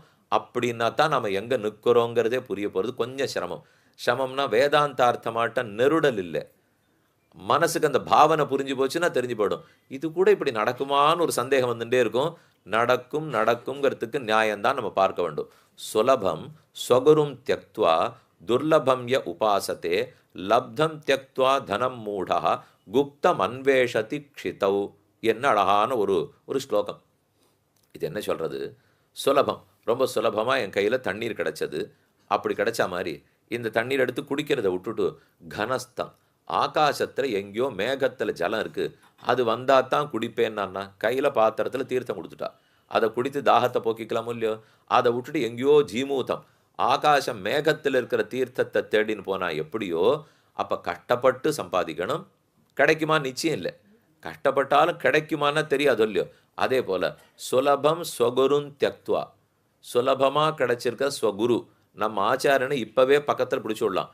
அவரை விட்டுட்டு துர்லபம்ய உபாசத்தே, துர்லபமாக இருக்கக்கூடிய பெருமான உபாசிக்கிறேன்னு போனால் லப்தம் தியக்த்வா தனம் மூடா, கையில் கிடைத்த தனத்தை விட்டுட்டா மூடன்.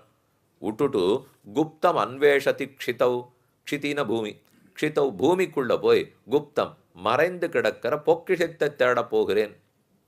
இப்படின்னு ஏதோ புதையல் கிடைக்க போகிறதுன்னு கடப்பாறை எடுத்துட்டான், போடுறான் நோண்டின்ண்டே போகிறான். கீழே கீழே கீழே போனால் அடுத்து பாத்தாளம்தான் பாக்கி. அந்த அளவுக்கு உள்ளே போயிட்டான்னா கிடைக்கல. அப்போ குப்தம் அன்வேஷதி க்ஷிதௌ இது நம்மள வீட்டில் ஒரு இடத்துல சாதித்தார். இப்படி எங்கே இருக்குங்கிறது தெரியாமல் பொக்கிஷம் கிடைக்க போகிறது, புதையல் கிடைக்க போகிறதுன்னு சுற்றிகிட்டே இருந்தால் என்ன தெரியுமா கிடைக்கும், புறங்கால் வீக்கம் கிடைக்கும்னு எழுதினார். வேற ஒண்ணும் கிடைக்காது. நீ தேடிண்டே இருந்தியான்னா புறங்கால் வீக்கம் தான் கிடைக்கும். அப்ப இருக்கிற இடத்த விட்டுட்டு எங்கேயோ எங்கேயோ போய் தேடிட்டு இருந்தால் தேடாதேன்னு இந்த பிரமாணம் சொல்லுது. அப்ப சுலபம் ஸ்வகுரும் தியக்த்வா துர்லபம் ய உபாசதே லப்தம் தியக்த்வா தனம் மூடா குப்தம் அன்வேஷதி க்ஷிதௌ. இது எதை சொல்றது இப்போ? க்ஷிதௌ குப்தம் அன்வேஷதி, மறைந்திருக்கிறத தேடுறான்னால் அந்தர்யாமி பகவான் பகவான்னு தேடின்னு இருக்கியே, அவர் என்ன வெளியிலயா இருக்கார்? எவ்வளவு மறைஞ்சிருக்கார்? ஏதோ பெரிய அஷ்டாங்க யோக நிஷ்டர்களுக்கு தான் அவர் கிடைக்கவே போகிறார். அதை தேடிட்டு தனம் கையில் கிடைச்ச தனம் ஆச்சாரியன். அப்போ ஆச்சாரியன்கிற தனத்தை கையில் கிடைச்சதை விட்டுட்டு எங்கோ இருக்கிற உள்ள இருக்கக்கூடிய பெருமானை ஏன் தேடுறே? பார்க்கடல் வாசுதேவரை தேடுறே, அக்ஷி புருஷன்னு வலது கண்ணிலே சூரியனை போன்ற ஒளியோட பெருமாள் இருக்காருன்னு தேடுறே. அப்படி தேடின்னு போகாதே. இதை ஞானசாரத்தில் அருளாளப் பெருமாள் பெருமானார் சாதிக்கிறார். தன் கைப்பொருள் விட்டாரேனும் காசினியில் தாம் புதைத்த அப்பொருள் தேடித் திரிவான் ஒத்து. தாம் புதைத்த அப்பொருள் தேடித் திரிவான். நான் புதைச்சி வச்ச பொருளை தேடின்னு இருக்கேன்னு சொல்றானே. தன் கைப்பொருள் விட்டார், கையில கிடைச்ச பொருளை விட்டுட்டான். தன் கைப்பொருள் விட்டாரேனும் காசினியில் தாம் புதைத்த, இந்த பூமிக்குள்ள யாரோ புதைச்சி வச்சிருக்கா. இவரா புதைச்சார்? யாரோ புதைச்சி வச்சிருக்கார். தாம் புதைத்த அப்பொருள் தேடித் திரிவான் ஒத்து. அதை திரிகிறா போலே ஏன் தேடிக்கொண்டிருக்கிறாய்? ரொம்ப அழகான விஷயம் சொன்னார். அப்ப பெருமானை பற்றலாம், சரணாகதி அனுட்டிக்கலாம். ஆனால் சந்தேகம் வந்துட்டே இருக்கு. சுதந்திரனாச்சே என்னாகுமோ, பண்ணுவரோ மாட்டாரோன்னு. அப்போ ஆச்சாரியனை பற்று, கைப்பட்ட பொருள் எளிதில் காரியம் முடிஞ்சு போடும். பெருமானுடைய திருவடிகளை பற்றினால், அது நேர சரணாகதி பண்ணினால் அவர் கையை பிடிச்சு காரியம் பண்ணுன்னு கேட்குற மாதிரி. அதே அவர் திருவடிகளை பற்றி பிரார்த்திக்கிறார். ஒருத்தர் கையை பிடிச்சு பண்ணுன்னு கேட்குறோம், உதறிட்டு போயிடலாம். காலை கட்டின்னு அழறோம், உதற முடியாது இல்லையோ. அதை போல் பெருமான்னு சரணாகதின்னு போய் நின்னா கையை பிடிச்சு கேட்குற மாதிரி. ஆச்சாரியன்னு போய் நின்னா அதே பெருமானுடைய திருவடியை பிடிச்சுன்னு கேட்குற மாதிரி. ஆச்சாரியன் வேற யாரும் இல்லையா, அவர் தானே. அப்போ அவருடைய கையை பிடிச்சுன்னு கேட்டால் அவரிடத்துல சரணாகதி. அவருடைய ஆச்சாரியனிடத்துல பற்றினோம்னா அவர் திருவடியை பற்றின்னு சரணாகதி. அப்போ ஆச்சாரியனை பற்றினோம்னால் தள்ளுட முடியாது, உதறிட முடியாதுன்னு அர்த்தம் சொல்கிறார். இப்போ அடுத்ததுக்கு போவோம். 9ஆம் பாட்டு 10ஆம் பாட்டு 2 பெண்கள் தூங்கிட்டு இருந்தா. 11ஆம் பாட்டு 12ஆம் பாட்டு வேற 2 பெண்களுடைய சொத்தை பற்றி. என்ன, செல்வ பெண்டாட்டி நற்செல்வன் தங்காய் 2 பேருக்குமே சொத்து இருக்கா. ஆனால் என்னமோ தெரியல, சொத்தை பற்றி 9ஆம் பாட்டு 10ஆம் பாட்டில் காணும். தூமணி மாடத்து சுத்தும் விளக்கெரிய தூபம் கமழ துயிலனமேல் கண் வளரும் மாமான் மகளே மணிக்கதவம் தாழ்திரவாய். மாமீர் அவளை எழுப்பீரோ, உன்மகள் தான் ஊமையோ, அன்னிச்செவிடோ அனந்தலோ, எல்லாம் உறவு தான் இருக்குது. மாமான் மகளே இருக்குது, மாமீர் இருக்குது, அதோட சரி சொத்து பற்றி இல்லை. சரி 10ஆம் பாட்டில் இருக்கோ, நோற்று சுவர்க்கம் பூகுன் நம்மனாய் மாற்றமும் தாராரோ வாசல் திறவாதார் நாற்றத்துழாய் முடி நாராயணன் நம்மால் போற்ற பரதரும் புண்ணியனால் பண்டொரு நாள் கூற்றத்தின் வாய் விழுந்த கும்பகர்ணனும் தோற்று முனக்கே பெருந்துயில் தான் தந்தானோ. ஒரே சொத்து தூக்கம்தான், வேற ஒன்றும் காணும். ஆற்ற அலந்தருடையாய் அருங்கலமே தேற்றமாய் வந்து திற என்று சொல்லிட்டாள். அப்போ அந்த 2 பாட்டுலேயும் தூக்கத்தை பற்றி நிறையாத்தான் இருக்குது. ஆனால் சொத்தை பற்றி இல்லை, செல்வத்தை பற்றி இல்லை. அடுத்த 2 பாட்டு 11ஆம் பாட்டு 12ஆம் பாட்டிலே கற்றுக்கரவை கணங்கள் பலகரந்து செத்தாறுதலிய சென்று செரு செய்யும் குற்றமொன் இல்லாத கோவலர்தம் பொற்கொடியே புற்றரவல்குல் புனமையிலே போதராய் சுத்தத்து தோழிமார் எல்லாரும் வந்து நின் முத்தம் புகுந்து மகிழ்வண்ணன் பேர்பாட சித்தாதே பேசாதே செல்வ பெண்டாட்டி. தூக்கத்தை பற்றி இல்லை, சொத்தை பற்றி தான் இருக்குது. அப்போ இந்த பாட்டில் செல்வ பெண்டாட்டி இருக்குது, தூங்கலை. மறுபடியும் 12ஆம் பாட்டு கனைத்திளங்கத்தெரும கண்ணுக்கிறங்கி நினைத்து முல வழியே நின்று பால் சோர நனைத்தில்லம் சேராக்கும் நற்செல்வன் தங்காய் சொத்து. நற்செல்வன் தங்காய் பனித்தலவீடனின் வாசல் கடபத்தி சினத்தினால் தெண்டலங்கை கோமானை செத்த மனத்துக்கு நீ ஆனை பாடவும் நீ வாய் திறவாய். தூக்கத்தை பற்றி இல்லை. அது என்னாச்சு இப்போ? 9ஆம் பாட்டு 10ஆம் பாட்டுன்னா தூக்கம்தான் இருக்குது, சொத்தை காணும். 11ஆம் பாட்டு 12ஆம் பாட்டுனால் சொத்தை பற்றி இருக்குது, தூக்கத்தை காணுமேனால் கீழே 2 பாசனம். 9ஆம் பாட்டும் 10ஆம் பாட்டும் பகவானிடத்தே சரணாகதி அனுஷ்டித்த 2 பேரை சொல்கிறது. 11ஆம் பாட்டும் 12ஆம் பாட்டும் ஆச்சாரியாபிமானத்தில் இருக்கிற 2 பேரை சொல்கிறது. அந்த 2ம் வேறே, இந்த 2ம் வேறே. அந்த 2ம் பகவானே உபாயம் பிராப்பியம்னு தெரிஞ்சுட்டு இருக்கிறவா, அது அங்கே சொல்கிறது. இங்கே 2ம் ஆச்சாரியனே உபாயம் பிராப்பியம்னு இருக்கிறவா.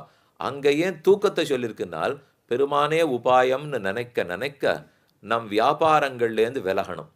நாம் எதுவும் பண்ண மாட்டோம். அவர் தான் ரக்ஷகங்கிற உறுதி வந்துட்டே இருக்கும். அவரே உபாயம், என் கையை எதிர்பார்க்க மாட்டேங்கிறது தான் மேலோங்கி இருக்கும். அதனால தான் தூக்கத்தை பற்றியே 2 பாட்டிலையும் இருக்குது. நான் பண்ண மாட்டேன், நான் பண்ண மாட்டேன். ஏன்னா இந்த பெருமாளுக்கு தேவையே அதுதான் சுவாமி. ஆரம்பிக்கச்சே பாருங்க. சொல்லணும்னா என்னன்னு சொல்லணும். நீங்கள்லாம் நாளை கார்த்தாலேருந்து ஒழுங்காக திருப்பாவைக்காக வந்துடணும்ப்போ இங்கே 5:45 மணிக்கு வந்துட்டீங்கன்னா விஸ்வரூபம் பெருமாள்லாம் சேவிக்கலாம். நீங்கள் தான் கோலமெல்லாம் போடணும், பெருக்கி முழுக்கணும், எல்லாம் சொல்லிவிட்டு கடைசியில் ஒரு வார்த்தை வந்து வழக்கம் போல் எங்கேயானு தூங்கிப்படாதீங்க. ராத்திரி எங்கேயானு இதை படிச்சிருந்தேன் அதை படிச்சிருந்தேன்னு 12 மணிக்கு தூங்கிவிட்டு கார்த்தால 5 மணிக்கு எழுந்திருக்க முடியலன்னா சொல்லாதீங்கன்னு கடைசியில் சொல்லி முடிக்கணும்.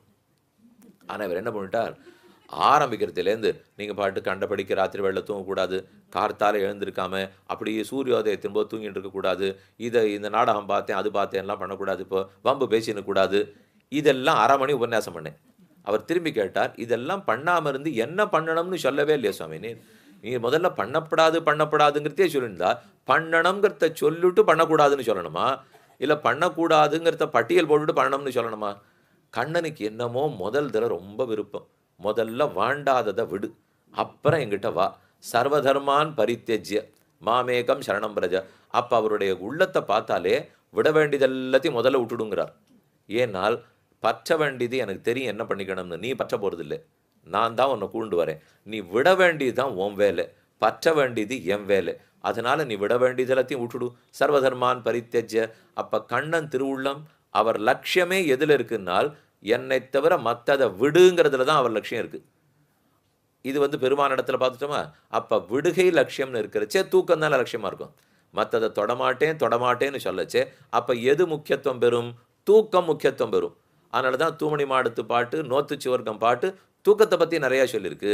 அப்போ இந்த 2 பாட்டிலையும் அடுத்து கத்துக்கரவை கனத்திலம் பாசுரத்தில் 2 பாசுரத்திலையும் ஏன் சொத்தை பற்றி சொல்லியிருக்குனால், இப்போ ஒன்று சொன்னேன்னு இல்லை, இப்போ தனம் மூடஹா குப்தம் அன்வேஷதி சுலபம் ஸ்வகுரும் தியக்த்வா லப்தம் தியக்த்வா தனம் மூடா. கையில் கிடைச்ச தனம்ங்கிற ஆச்சாரியனை விட்டு விட்டு எதற்கு எங்கோ போய் தேடுகிறாய்னு பிரமாணம் இருக்கும் இல்லையோ. அப்போ கையில் கிடைச்ச தனம் எது? ஆச்சாரியன். 11ஆம் பாட்டு 12ஆம் பாட்டில் இருக்கிறவா ஆறு? ஆச்சாரிய அபிமானத்தில் இருக்கிறவா. அப்போ தனத்தை பற்றி தானே பேசும், அவர் தான் தனம். அப்போ பெருமானை பற்றி சொல்லலைன்னா தனத்தை விட்டு விடலாம், அவர் தனம் இல்லையே, கையில் கிடைச்ச தனம் ஆச்சாரியன் தானே. அதனால தான் 11ஆம் பாட்டிலையும் தனம், 12ஆம் பாட்டிலையும் தனம். இது ஆச்சாரியாபிமானமே இருக்கிறதுனாலே.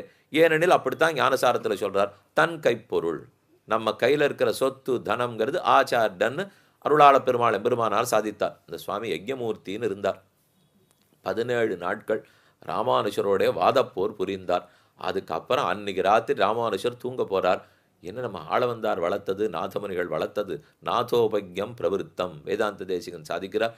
முனிவிர் உபசிதம் எத்தனை பேர் வளர்த்துருக்கா, யாமுனர் முதலானவர்கள்லாம் வளர்த்தது. நான் போய் வந்து கெடுத்துருவேன் போல் இருக்கே, தோத்துட்டேன்னால் மொத்த பேரிட்டு கழுத்து வாங்கிவிடுவாளோ இல்லையோ. ராமானுஜர் தோத்துட்டாராம், அப்போ சித்தாந்தமே போயித்து. அதனால வருத்தமாக தூங்க போகிறார். ராத்திரி பேரருளாள பெருமாள் சொப்னத்தில் எழுந்துருளுகிறார். ஸ்வஸ்தி ஹஸ்திகிரி மஸ்தசேகர சந்தனோத்து மயி சந்ததம் ஹரி நிஸ்ஸமப்யதிகம் அபியதத்த எம் தேவ மௌபரிஷதி சரஸ்வதி என்று ஹஸ்திகிரீசனான பெருமான் தேவை வந்து என்ன சோகம், ஏன் இந்த மாதிரி தூங்கிட்டு இருக்கீர், ஏன் வருத்தப்படுறீர்னார். கார்த்தால என்ன பேச போறேன்னு தெரியல, ஸ்ரீவைஷ்ணவ விசிஷ்டாத்வைத சித்தாந்தம் என்ன விட்டு கொடுத்துருவேனோ தெரியலேனால், ஏன் சித்தித்திரயத்திரம் ஆச்சாரியர் நிறைய எழுதியிருக்காரே அதெல்லாம் என்ன மறந்து போய்த்தா என்று சொல்லி என்னென்னது குறிப்பெடுத்து கொடுத்தார். ஓ, ஆச்சரியமான அர்த்தமா இருக்கு, இதை நாளைக்கு சொல்லிடுவோம் என்ன. அன்னிக்கே காஷாய சோபி கவனீய சிகாநிவேசம் தண்டத்ரயோஜ்வலகரம் விமலோபதீதம் உத்கத் தினேச நிபமுல்லசதுர்தபுன்றம் ரூபந்தவாஸ்து எதிராஜ திரிசோன்மமாகிரே என்று பற்பமெனத்திகள் பைங்களனுந்தன் பல்லவமே விரலும் பாவனமாகிய பைந்துவர் ஆடை பதிந்த மருங்கழகும் முப்புரி நூறுடு முன்கையிலேந்திய முக்கோல் தன்னழகும் காரிசு தன் கடல் சூடிய மொழியும் கனனச் சிகமுடியும் எப்பொழுதும் எதிராசர் வடிவழகு என் இதயத்துளதால் இல்லை எனக்கெதிர் இல்லை எனக்கெதிர் இல்லை எனக்கெதிரேன்னு எம்பார் சாதித்தார். அதை போல திருதண்டத்தை எழுந்துருளி கொண்டு வந்தார். பார்த்த உடனே தோணி போச்சு, இன்னைக்கு இந்த சுவாமி விசேஷ குறிப்போட வந்திருக்கார். நடக்கிற தோரணையை பார்த்தாலே தெரியுது, நேற்றுக்கெல்லாம் வந்த விதமே வேறையா இருக்கு, இன்னைக்கு வந்த விதமே வேறையா இருக்கு. ஹனுமான் திரும்பி வரச்சே சிம்மநாதத்தோடு வந்தார். சீதையை பார்த்தா எடுத்து வரச்சே கீழே இருக்கிற மொத்த குரங்கும் பட்னீர் தான். இவர் போயிட்டு வர்ற வரைக்கும் ஒரு பழத்தை சாப்பிடல, காயை சாப்பிடல. நம்ம தாயை கண்ணால் பார்த்தோம்னா நம்ம சாப்பிடுவோம், இல்லைன்னா இப்படியே அனசனத்திலே அசைத்து பிராணனையே விட்டுடுவோம்னு குரங்கள் இருந்தது. அவர் அங்கே வரச்சே நாதம் கேட்ட உடனேவே ஜாம்பவான் புரிஞ்சுனுட்டார். ஒரு குட்டி குரம் கூட புரிஞ்சு கொடுத்து சீத்தை பார்த்தாச்சு. யார் சொன்னா இதுகளுக்கு இப்போ ஏதுமே தெரியல, வெறும் பட்னியில் இருக்குது, அதனால எழுந்திருக்க முடியல, கால் தள்ளாடுறதுனால் அவரை பார்த்த தோரணையிலே தெரியலையா என்னமா வராரோ அந்த வந்த வேகம் வாயு வேகத்திலே காரியம் முடிஞ்சு போச்சுன்னு தெரிஞ்சுது. ஆகாசத்திலேருந்து கீழே இறங்கினார், வந்தார், கண்டேன் சீதைன்னு சொல்லிட்டாருனால் ராமானுஜர் நடந்து வந்த வேகத்திலே தெரிஞ்சுட்டா. அப்புறம் அன்னைக்கு 18ஆம் நாள் அன்னைக்கு போர் முடிந்து, ஆம் நீர் சொல்வதை உண்மை என்று ஏற்றுக்கொள்ளுகிறோம்னு சொல்ல, அதுக்கப்புறம் ராமானுஜர் அவருக்கு பேர் வைக்கிறார். தேவப்பெருமாள் சொன்னத்தினால இவர் திருந்தினார். அடியனிடத்துல பற்றினார், திருந்தினார். 2 பேர் பேரையும் சேர்த்து வச்சுப்போம். அருளாளன் பேருருளாளன் காஞ்சி வரதராஜ பெருமான், அவர் பேரை பாதி வச்சுப்போம். எம்பெருமானாருங்கிற பேரை பாதி வச்சுப்போம். அருளாளப் பெருமாள் எம்பெருமானார் அப்படின்னு இவருக்கு திருநாமாச்சு. அவர் ஞானசாரம் பிரமேயசாரம்னு 2 பிரபந்தம் பாடியிருக்கார். வேற ஒன்றும் தொடர், ஒன்று 40 பாட்டு, ஒன்று 10 பாட்டு, 50 பாட்டு. ஆச்சாரிய அபிமானம்னா என்னன்னு தெரிஞ்சுக்கணும்னால் தமிழ் பாசுரங்கள் அதான் முக்கியம். இது சம்ஸ்கிருதத்தில் எத்தனையோ ஆச்சாரிய அபிமானத்தை பற்றி இருக்கும், ஆனால் தமிழ் பாடலாக சொல்லியிருக்கார். அந்த மாதிரி கிரந்தங்கள்லாம் ரொம்ப பிரபலமாக பிரசித்தமாக இல்லவும் இல்லை. சரி இதை சொல்லலாமேன்னு கேட்டால் அப்படி எல்லாராலையும் வந்துடவும் முடியாது, ஏற்றுனடவும் முடியாது. ஏன் அப்படி சிரமமானால் ஒரு மனுஷனை ஏற்றுக்கணுமேன்னா பெருமானை ஏற்றுக்கிறதுக்கே இன்னும் கஷ்டமாக இருக்குது. இதை தாண்டி ஒரு ஆச்சாரியனே தெய்வம்னு ஏற்றுக்கணும், அவருக்கு கைங்கரியம் பண்ணுறதுக்கு வரணும். ஆனால் அதுதான் உண்மை, அதுதான் நடக்க போகிறது கலியுகத்துக்குன்னு சொல்லிட்டார்கள். ஆனால் இது கலியுகத்தினுடைய கோலம். எது உண்மையோ அதில் ரொம்ப நமக்கு லட்சியம் இல்லாத தள்ளி தள்ளி விட்டுட்டு இருக்கும் இல்லையோ, அதுதான் இப்போ நடந்துட்டு இருக்குன்னு வச்சுக்கணும். அப்போ ஆச்சாரியாபிமானத்தில் இருந்தது 11ஆம் பாட்டு 12ஆம் பாட்டு, பகவத் அபிமானத்தில் இருந்தது 9ஆம் பாட்டு 10ஆம் பாட்டு. இப்போ இந்த 4 பாட்டுக்கு இந்த வித்தியாசத்தை தெரிஞ்சுங்க. நீங்கள் உடனே கேட்கணும், அது ஏன் ஒவ்வொரு பாட்டில் 2 பாட்டு? ஒரு பாட்டு சரி பகவத் அபிமானம்னு சொல்லும், ஒரு பாட்டு ஆச்சாரியாபிமானம்னு சொல்லும். இதுக்கு மேலே இதுக்கொன்னா அதுக்கொன்னா என்று கேட்டால் அதுக்குள்ள ஒரு அவாந்தர பேதம். அவாந்தரன்னா அதை இன்னும் மேலே பிரிக்கணும். இப்போ சரணாகதி பெருமானிடத்தில் பண்ண வரான், அது 2 வகை. இப்படி ஒரு சரணாகத்தன், இப்படி ஒரு சரணாகத்தன். அதே போல் ஆச்சாரியாபிமானத்தில் ஒதுங்குறான், அது 2 வகை. இது ஒரு வகை, அது ஒரு வகை. அதில் 9வது வகையிலிருந்து 9ஆம் பாட்டு வகை யாரு? தூமணி மாடத்து சுத்தம் விளக்கெரிய தூபம் கமல துயிலமேல் கண் வளரும்னு ஒரு பெண். அந்த பெண்ணை பற்றி சொல்லச்சே, ஆனந்தம் பிரம்மணோ வித்வான் நபிபேதி குதஷனேதி ஏதகும் ஹவா வனதபதி கிமஹகும் சாதுனாகரவம் கிமஹம் பாபம் அகரவமிதி சை ஏவம் வித்வானேதே ஆத்மானகு ஸ்பிருணுதே உபனிஷத்து சொல்றது. ஆனந்தம் பிரம்மணோ வித்வான், பிரம்மத்தை பற்றுகிறான், தான் பிரம்மத்தை பற்றுகிறான், தான் பெருமானிடத்தில் சரணாகதி அனுஷ்டிக்கிறான் என்று ஸ்வகத ஸ்வீகாரம்னு சொல்லுவார். ஸ்வீகாரம் பெருமானை உபாயமாக ஏற்றுக்கொள்வது. அது எங்க இருக்கிறது? ஸ்வகதம். நான் பெருமானை உபாயமாக ஏற்றுக்கொள்கிறேன், நான் சென்று பற்றுகிறேன் அப்படிங்கிற எண்ணம் ஸ்வகதம். ஸ்வகதம்னா என்னிடத்தில் உள்ளதுன்னு அர்த்தம். ஸ்வகத. இன்னொன்று பரகத. பரகதன்னா என்னிடத்துல இல்லை, பரத்தியார் இடத்துல இருக்கு. அப்போ பெருமானே உபாயம், இதுதான் பிரபத்தி, சரணாகதி, ஸ்வீகாரம். பகவத் சரணவரணம் ஸ்வீகாரம்னு சொல்லுவா. இதை நீங்கள் நன்னா தெரிஞ்சுட்டீங்கன்னா தான் இப்போ 4 வித்தியாசம் புரியும். ஸ்வீகரிக்கிறேன்னால் பெருமானுடைய திருவடிகளை உபாயமாக ஸ்வீகரிக்கிறேன். நமக்கு இந்த ஸ்வீகாரங்கிறது எப்போ தெரியும். ஏதோ மாம்பழம் எடுத்துன்னு வருவா, இப்படி சாதிக்கிறதுக்கெல்லாம் வந்துட்டு இருப்பாளோ இல்லையோ, அப்போ ஒன்று சாதிச்சுருவா, ஒரு துண்டு சாதிச்சுருவா, போரும்னு சொல்லுவா. இல்லை சுவாமி திருவுள்ளம் பத்தனம், இன்னும் 2 ஸ்வீகரிக்கணும்னுவா. அப்படின்னா 2 மாம்பழத்துண்டை எடுத்துங்கோன்னு அர்த்தம். ஸ்வீகரிக்கிறதுனா நான் எடுத்துக்கொள்ளுகிறேன், நான் ஏற்றுக்கொள்ளுகிறேன், நான் ஸ்வீகரிக்கிறேன்றாலோ இல்லையோ, அதை போல பெருமானுடைய திருவடிகளை உபாயமாக ஸ்வீகரிக்கிறேன். இதைத்தான் பகவத் சரணவரணம், உபாய ஸ்வீகாரம், உபாயத்தை பற்றுதல்னு சொல்லுவா. இதை நான் ஸ்வீகரிக்கிறேன், பெருமானுடைய திருவடிகளை உபாயமாக நான் பற்றுகிறேன் இருக்கலாம். இதுக்கு என்ன இப்போ பிரதான திட்டாந்த சொல்லுவா? குரங்கு குட்டி, மர்க்கட கிஷோர நியாயம், மார்ஜார கிஷோர நியாயம்னு 2 கூறுவோம். அதில் மர்க்கட்டம், ஒரு குரங்கு அதனுடைய குட்டி தாய் குரங்கு பிடிச்சிக்கிறது, கெட்டியாக அப்படி முதுகெல்லாம் அணைச்சுன்னுடும். தாய் குரங்கு இந்த கிளையிலேருந்து அந்த கிளைக்கு தாவறது. ஒரு வேளை விட்டுடுத்துனால் ஒன்றும் பண்ண முடியாது. அது நழுவை விட்டுடுத்து இந்த குட்டி குரங்கு பிடியை விட்டுதுன்னா கீழே விழ வேண்டியதுதான். ஏன்னா இது தாய் குரங்கு கையிலேயே இல்லையே, அது பிடிக்கல. இது குட்டி குரங்குனா பிடிச்சுருக்கு, அதனால் விட்டது தான். இது ஸ்வகதம். அப்போ அம்மாவை பிடித்து கொண்டது யாரிடத்தில் உள்ளது? குட்டியினிடத்தில் உள்ளது. அம்மா குரங்க பிடிச்சின்றது குட்டியினிடத்தில் இருக்கிறதுனாலே ஸ்வீகாரம் எங்கே இருக்குது? ஸ்வகதம். ஸ்வீகாரம் இதுங்கிட்ட இருக்குது. இதே அடுத்தது பார்த்தோம்னால் பரகத ஸ்வீகாரம்னுவா. அது மார்ஜார கிஷோர நியாயம். பூனைக்குட்டி, தாய் பூனை குட்டி பூனையை கழுத்தில் பிடிச்சிக்கிறது. அது குட்டி போட்டவனே இடத்த மாற்றிடும். எத்தனை குட்டிகள் போகிறதோ இங்கே கொண்டு வைக்கும், அங்கே கொண்டு வைக்கும், அது என்ன பண்ணுறதுன்னே தெரியாது. கடுவும் பூனையாக இருந்தால் குட்டியை சாப்பிடும், ஆனால் தாய் பூனையாக இருந்தால் கொண்டு போய் ஒரு இடத்துல இன்னொரு இடத்துல வைக்கும். அப்போ இந்த கழுத்தில் பல்லால் கவ்விக்கும். பார்த்தா நமக்கு அப்படியே நமக்கு ஏதோ கஷ்டமாக இருக்கும். ஆனால் அதுக்கு ஒன்றும் இல்லை, மெத்துன்னு இருக்கும், நன்னா பிடிச்சின்னு இருக்கும். ஒரு பக்கம் உடம்பு இப்படி கிடக்கும், ஒரு பக்கம் தலை அப்படி கிடக்கும். நிர்பயோ நிர்பரோஸ்மின்னு அது சொல்லிடும். நமக்கு ஸ்லோகம் வருதோ இல்லையோ அது நன்னா சொல்லி எனக்கு பயமும் இல்லை பாரமும் இல்லை, அது மாட்டுக்கு நிம்மதியாக கிடக்கிறது. இந்த பக்கம் வால் தொங்குறது, இந்த பக்கம் தலை தொங்குறது, கொண்டு போய் வச்சிரும். அப்போ இதில் பிடி நழுவதற்கு வாய்ப்புண்டானால் இப்போ இந்த இடத்துல பிடிச்சுட்டு இருக்கிறது ஸ்வீகாரம் யார்கிட்ட இருக்கு? பரகதம் அம்மா பூனைகிட்ட இருக்கு. தாய் பூனைகிட்ட இருக்கிறத விட அது சொகதம் கிடையாது. இப்போ அது தாய் பூனை பிடிச்சுட்டு இருக்கிறதுனாலே பிடி நழுவாது. இந்த ரெண்டத்தான் ஸ்வகத பரகத ஸ்வீகாரம்ங்கிறான். அப்ப ஸ்வீகாரம் ஸ்வகதம்னு சொல்லிட்டால் ஆனந்தம் பிரம்மணோ வித்வான் என்கிற வேத வாக்கியத்தின்படி இருக்கிறான். ஸ்வீகாரம் பரகதம், இப்பவும் ஸ்வீகாரம் இருக்கு, ஏத்துண்டது இருக்கு. ஆனா இது தாய்ப்பூனை குட்டி பூனை ஏத்துண்டது. முதல்ல சொன்னது குட்டி குரங்கு தாய் குரங்கு ஏத்துண்டது. இதுதான் இடத்துக்கு வித்தியாசம். இப்போ ஏற்றுக்கொண்டதுங்கிற ஸ்வீகாரத்தில் வித்தியாசம் இல்லை, ரெண்டுமே ஸ்வீகாரம், ரெண்டுமே ஸ்வீகரித்தது ஏத்துண்டது. ஆனா இது ஏத்துண்டுதா அது ஏத்துண்டுதா? இது ஏத்துண்டா பிடி நழுவறதுக்கு வாய்ப்பு உண்டு, அது ஏத்துண்டா பிடி நழுவாது. அப்படிங்கிற ரெண்டு இருக்கும் இல்லையோ. இதுக்கு ஆனந்தம் பிரம்மணோ வித்வான்னு சொன்னால் பிரம்மணா ஆனந்தோ பிரம்ம, பிரம்மம் ஆனந்தம்ங்கிறத வித்வான் இவன் அறிகிறான், இவன் பிரம்மத்தை உபாயமாக ஸ்வீகரிக்கிறான். ஆனா அடுத்தது சொல்றது ஏஷ ஹேவானந்த யாதி, அந்த பிரம்மம் இவனை ஆனந்தப்படுத்துகிறான்ங்கிறது. பிரம்மத்தை ஆனந்தமுடையதுன்னு தெரிந்து கொள்ளுகிறான், இது முதல். பிரம்மம் தன் ஆனந்தத்தை இவனுக்கு ஊட்டுகிறார், இது ரெண்டாவது. வித்தியாசம் புரியுறதா?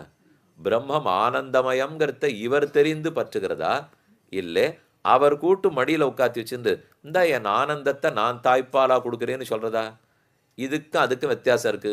திருக்கமல பாதம் வந்து என் கண்ணில் உள்ளனா ஒக்குன்னதே. திருப்பநாழ்வார் பாடும்போது திருக்கமல பாதம் வந்ததுங்கிறார், நான் போனேன்னு சொல்லலை. ஆனா அடுத்த பாட்டு பாருங்க, அரைச்சி வந்த ஆடையின் மேல் சென்னதாமென சிந்தனையே. அப்ப அவருடைய கமலபாதம் வந்தது, அதுக்கப்புறம் என் சிந்தனை சென்றது. வந்தப்புறம் போறதுன்னுட்டாலே பரகத ஸ்வீகாரம். நாம் போய் வந்ததுனால் சுகத ஸ்வீகாரம். அப்ப இதுவா அதுவானால் இது ஏற்றம் ஏற்றம் அதன் ஏற்றம் ஏற்றம். அதனால தான் ரெண்டு பாட்டில் பார்த்திடனால் தூமணி மாடத்து சுத்தும் விளக்கெரிய தூபம் கமழ துயிலன மேல் கண் வளரும் மாமான் மகளே மணிக்கதவம் தாழ்திரவா மாமீரவளை எழுப்பீரோ உன்மகள்தான் ஊமையோ அன்னிச்செவிடோ அனந்தலோ ஏமப்பெருந்துயில் மந்திரப்பட்டாளோ என்று சொல்லிட்டு இதே சுகத ஸ்வீகாரன்ட்டே அந்த பொண்ணை சொல்லிட்டாள். அடுத்தது பரகத ஸ்வீகாரம். நோற்று சுவர்க்கம் பூகுന്ന அம்மனாயினால் நோற்று பெற வேண்டிய சொர்க்கானுபவத்தை நோற்காமலே பெற்றிருக்கிறாயே. அப்படின்னால் நோற்று பெற்றான்னு சொல்லிட்டா சொகதம், நோற்காமலே பெற்றான்னு சொல்லிட்டா பரகதம். நான் நோன்பே நோற்கலையே, அவர்னா நோன்பு நோத்திருக்கார். இப்போ இந்த பாட்டில் என்ன வச்சுக்கணும்? நோற்று சுவர்க்கம் பூகுന്ന அம்மனாய், நோன்பு நோற்று கிருஷ்ணானுபவம், நோன்பு நோற்று கிருஷ்ணானுபவம். சின்ன வித்தியாசம். நான் நோன்பு நோற்று கிருஷ்ணானுபவம் பெற்றேனா, அல்லது கண்ணன் நோன்பு நோற்று எனக்கு அனுபவத்தை கொடுத்தாரா? அவர் கூட நோன்பெல்லாம் நோற்பாரான்னா ஏகாதசி கூட நன்னா அம்சீராரே. அப்படி இருக்கிறச்சு அவர் எங்க நோன்பு நோற்க போறார்? நமக்குத்தான் ஏகாதசி அவருக்கு உண்டானால் அவர் நோன்பு நோற்றதா திருப்பாணாழ்வார் சொல்றார்.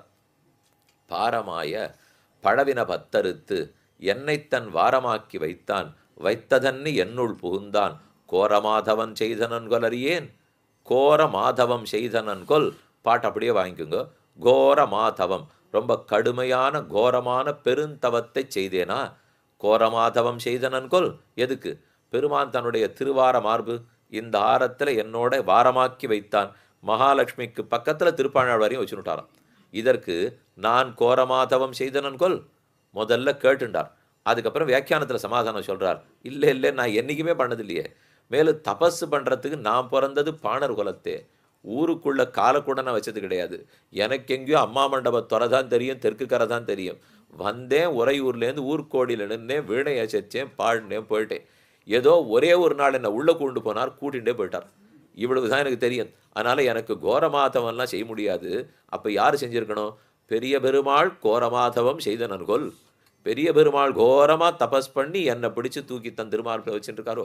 ஏன்னா அவர் எதுக்கு ரெண்டு ஆற்றுக்கு நடுவே கிடக்கிறார்னு ஆழ்வார் சொல்கிறார். இப்போ யாராரோ 10 புராணத்தில் எதேதோ பெரிய பெருமாள் கதை சொல்கிறாள்னா எங்களுக்கு அதெல்லாம் தெரியாது. ஏதோ விபீஷணன் எழுந்துருளை பண்ணி வந்தார், பங்குனி மாதம் பிரம்மோத்சவம் வந்துடுத்து, அதுக்காக கீழே இறங்கினார்.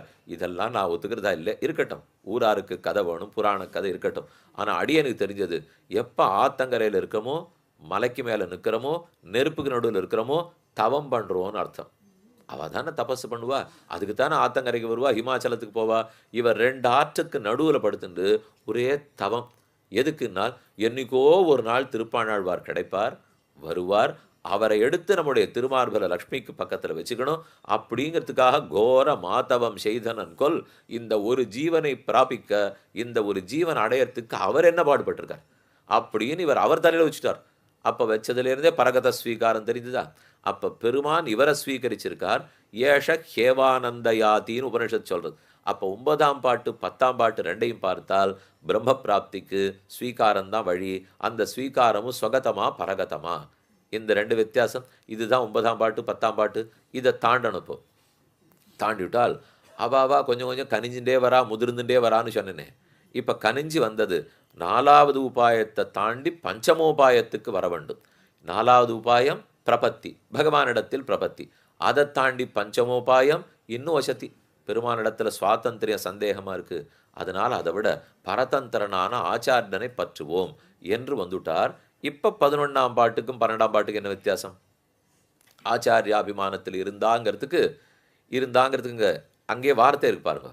கற்றுக்கரவை கணங்கள் பலகரந்து செத்தார் திரளடிய சென்னு செரு செய்யும் கோவலர்தம் பொற்கொடியே. மாமான் மகளேன்னு கீழே இருக்குது, இங்கே கோவலர்தம் பொற்கொடியேன்னு இருக்குது. ஆனால் கீழ்ப்பாட்டில் மாமாவுக்கு விசேஷமாக வர்ணன் இருக்கா? தூமணி மாடத்து சுத்தும் விளக்கெரிய தூபம் கமழ துயிலள மேல் கண் வளரும் மாமான் மகளே. மாமாவை பற்றி பேச்சே இல்லை, மாமான்னு பேச்சிருக்கு, அவ்வளவுதான். அவரை பற்றிலாம் விளக்கமே இல்லை இப்போ. ஆனால் இந்த பாட்டில் பார்த்தீங்கன்னால் அந்த கோவலனுக்கு என்ன கொண்டாட்டம்? கற்று கரவை கணங்கள் பலகரந்து செற்றார் திரளிய சென்னு செரு செய்யும் குற்றமொன்னில்லாத கோவலர்னால் அப்போ ஆச்சாரிய சம்பந்தம் உடையவளேன்னு அர்த்தம். கொண்டாட்டம் ஆச்சாரியனுக்குத்தான் அர்த்தம், யாருக்கோ இல்லை. ஆச்சாரிய சம்பந்தம் இருக்கிற பெண்ணே அதுதானே உனக்கு செல்வம், நீ செல்வ பெண்டாட்டி. அப்போ ஆச்சாரிய சம்பந்தம்ங்கிற செல்வத்தை கையில் வச்சுருக்கே. கொண்டாடணும்னா நாங்கள் என்னைக்கு பெருமாளை கொண்டாடி இருக்கோம்? ஆச்சாரியனை தான் கொண்டாடி இருக்கோம். பிரத்யக்ஷே குரவஸ்துத்தியாக, கண்ணுக்கு முன்னாடி ஆச்சாரியர்களை நன்கு கொண்டாட வேண்டும். அதற்குத்தான் இந்த பாட்டில் அவரை பற்றி ஓஹோன்னு கொண்டாடுறாப்போ. கோவலர் தான் பொற்கொடியே. இப்போ 1 2 ஏன் இதுலேயும் 2 பாட்டா? முன்னாடி சொன்னது கோவலனுக்கு கொண்டாட்டம், இப்போ சொல்கிற நற்செல்வனுக்கும் கொண்டாட்டம். அப்போ ஆச்சாரியர்களுக்கு 2 பாட்டிலையும் கொண்டாட்டம் இருக்குது. ஆனால் வித்தியாசம் என்ன? ஆச்சாரியாபிமானம்ங்கிறதுலையும் நீர் சொன்ன பகவத் அபிமானத்தை சொன்ன மாதிரி 2 வித்தியாசம் இருக்காருனால் இருக்குது. அதுலேயும் ஆச்சாரியனை ஸ்வீகரிக்கிறதுலேயும் ஸ்வகத ஸ்வீகாரம் இருக்குது. ஆச்சாரியன் நம்மளை பற்றிக்கிறதுல பரகத ஸ்வீகாரம் இருக்குது. நாம சென்று ஆச்சாரியனை பற்றுவது இருக்குது, அவர் நம்மை பற்றுவதும் உள்ளது. அதுதான் 11ஆம் பாட்டுக்கும் 12ஆம் பாட்டுக்கும் வித்தியாசம். நாம் போய் ஆச்சாரியனை பற்றுகிறோம், இது ஸ்வகத ஸ்வீகாரம். அவர் நம்மை பற்றுகிறார், அது பரகத ஸ்வீகாரம். சுவாமி பாட்டில் சொல்லும், நீர் பாட்டுக்கு உமக்கு தெரிஞ்சதெல்லாம் சொல்லிட்டு போகக்கூடாது. பாட்டில் இருக்காருன்னா இருக்கே. இப்போ கோவல கற்றுக்கரவை கணங்கள் பல கறந்து செத்தார் திரளிய சென்னு செரு செய்யும். நன்னா கறக்க வேண்டிய காலத்தில் கலந்தார், அனுஷ்டானத்தை முழுக்க முழுக்க பண்ணவர், விடாமல் செஞ்சவர். அடுத்த பாட்டு வந்த உடனே கனைத்து இளங்கற்றெருமை கண்ணுக்கிறங்கி நினைத்து பிறவழியே நின்று பால் சோர நனைத்து வேலையே பார்க்கல. கறக்க வேண்டிய காலத்தில் கறக்கவே இல்லையவர். அப்போ பண்ணவே இல்லைங்கிறது 12ஆம் பாட்டு, பண்ணாருங்கிறது முதல் பாட்டு. 2ஆம் பாட்டில் இன்னொரு குறிப்பு இருக்கு. இப்போ கனைத்து நினைத்து முலவழியே நின்று பால் சோறனால் தாய் எருமை மாடு, தாய் எருமை தன் கண்ணுக்குட்டிக்கு பால் கொடுக்கலையேங்கிறதுக்காக தான் கொடுக்கலையேன்னு நினைச்சு வளர்க்கிறதுன்னு இருக்கும் இல்லையோ. அப்படின்னா ஆச்சாரியன் தான் தன் சிஷ்யனுக்கு கொடுக்கவில்லையே என்று நினைத்துத்தான் குமுறுகிறாருங்கிறது தெளிவாக இருக்கேன். அப்போ கனைத்திளங்கத்தெருமை கண்ணுக்கிறங்கி நினைத்து முலவழியே நின்று பால் சோற, அந்த மாதிரி முதல் பாட்டில் இல்லை. 11ஆம் பாட்டில் அதை பற்றிய பிரஸ்தாபம் இல்லை. கற்று கரவை கணங்கள் பல கறந்து செத்தார் திரளடியனால் அப்போ இந்த சிஷ்யன் போய் ஆச்சாரியனை பற்றியிருக்கான்னு அர்த்தம். ஆனால் அடுத்த பாட்டில் அப்படியெல்லாம் சிஷ்யம் பண்ணவே இல்லை. ஆனால் ஆச்சாரியன் சிஷ்யனை பற்றி நினச்சே ஏங்குறார். இவர் வருவனோன்னு ஆசைப்படுகிறார்னால் அதுக்கு தான் ஒரு அழகான ஒரு பிரமாணம் சொல்கிறார். பாரத்வாஜ சம்ஹிதைன்னு ஒரு சம்ஹிதை, அதுலேருந்து 2 பிரமாணங்கள் சொல்கிறேன், கண்டிப்பாக எல்லாரும் தெரிஞ்சுக்க வேண்டியது. குருணா யோபிமன்யேத குரும் வா யஹா அபிமன்யதே தாவுபவ் பரமாம் சித்தின் நியமாத் உபகச்சதா. இது பாரத்வாஜ சம்ஹிதை சொல்றது. திரும்ப சொல்றேன். குருணா யோபிமன்யேத. குருணான்னு சொன்னா மூணாவது வேற்றுமை. குருவால் யஹா யாரொருத்தன் அபிமன்யேத அபிமானிக்கப்பட்டிருக்கிறானோ, குரு யாரொருத்தரை அபிமானிக்கிறாரோ, இது முதல். இப்படின்னா அது என்னவா இருக்கணும்? பரகத ஸ்வீகாரமாக இருக்கணும். என்ன, குரு இவரை அபிமானிக்கிறார்னு சொன்னால் அவர் தான் நம்மளை பிடிச்சிக்க வர்றார். ரெண்டாவது சொல்றார், குரும் வா யோபிமன்யதே. குரும் குருவை யார் யாரொருத்தன் அபிமன்யதே பற்றுகிறானோ, யார் குருவை அபிமானிக்கிறானோன்னு ரெண்டாவது சொல்றது. குரு யாரை அபிமானிக்கிறாரோ, குருவை யார் அபிமானிக்கிறானோ, இந்த ரெண்டு பேரையும் பிரிச்சு விட்டார். இப்போ இதுல குரு யார் அபிமானிக்கிறாரோங்கிறது 12ஆம் பாட்டு, குருவை யார் அபிமானிக்கிறானோங்கிறது 11ஆம் பாட்டு.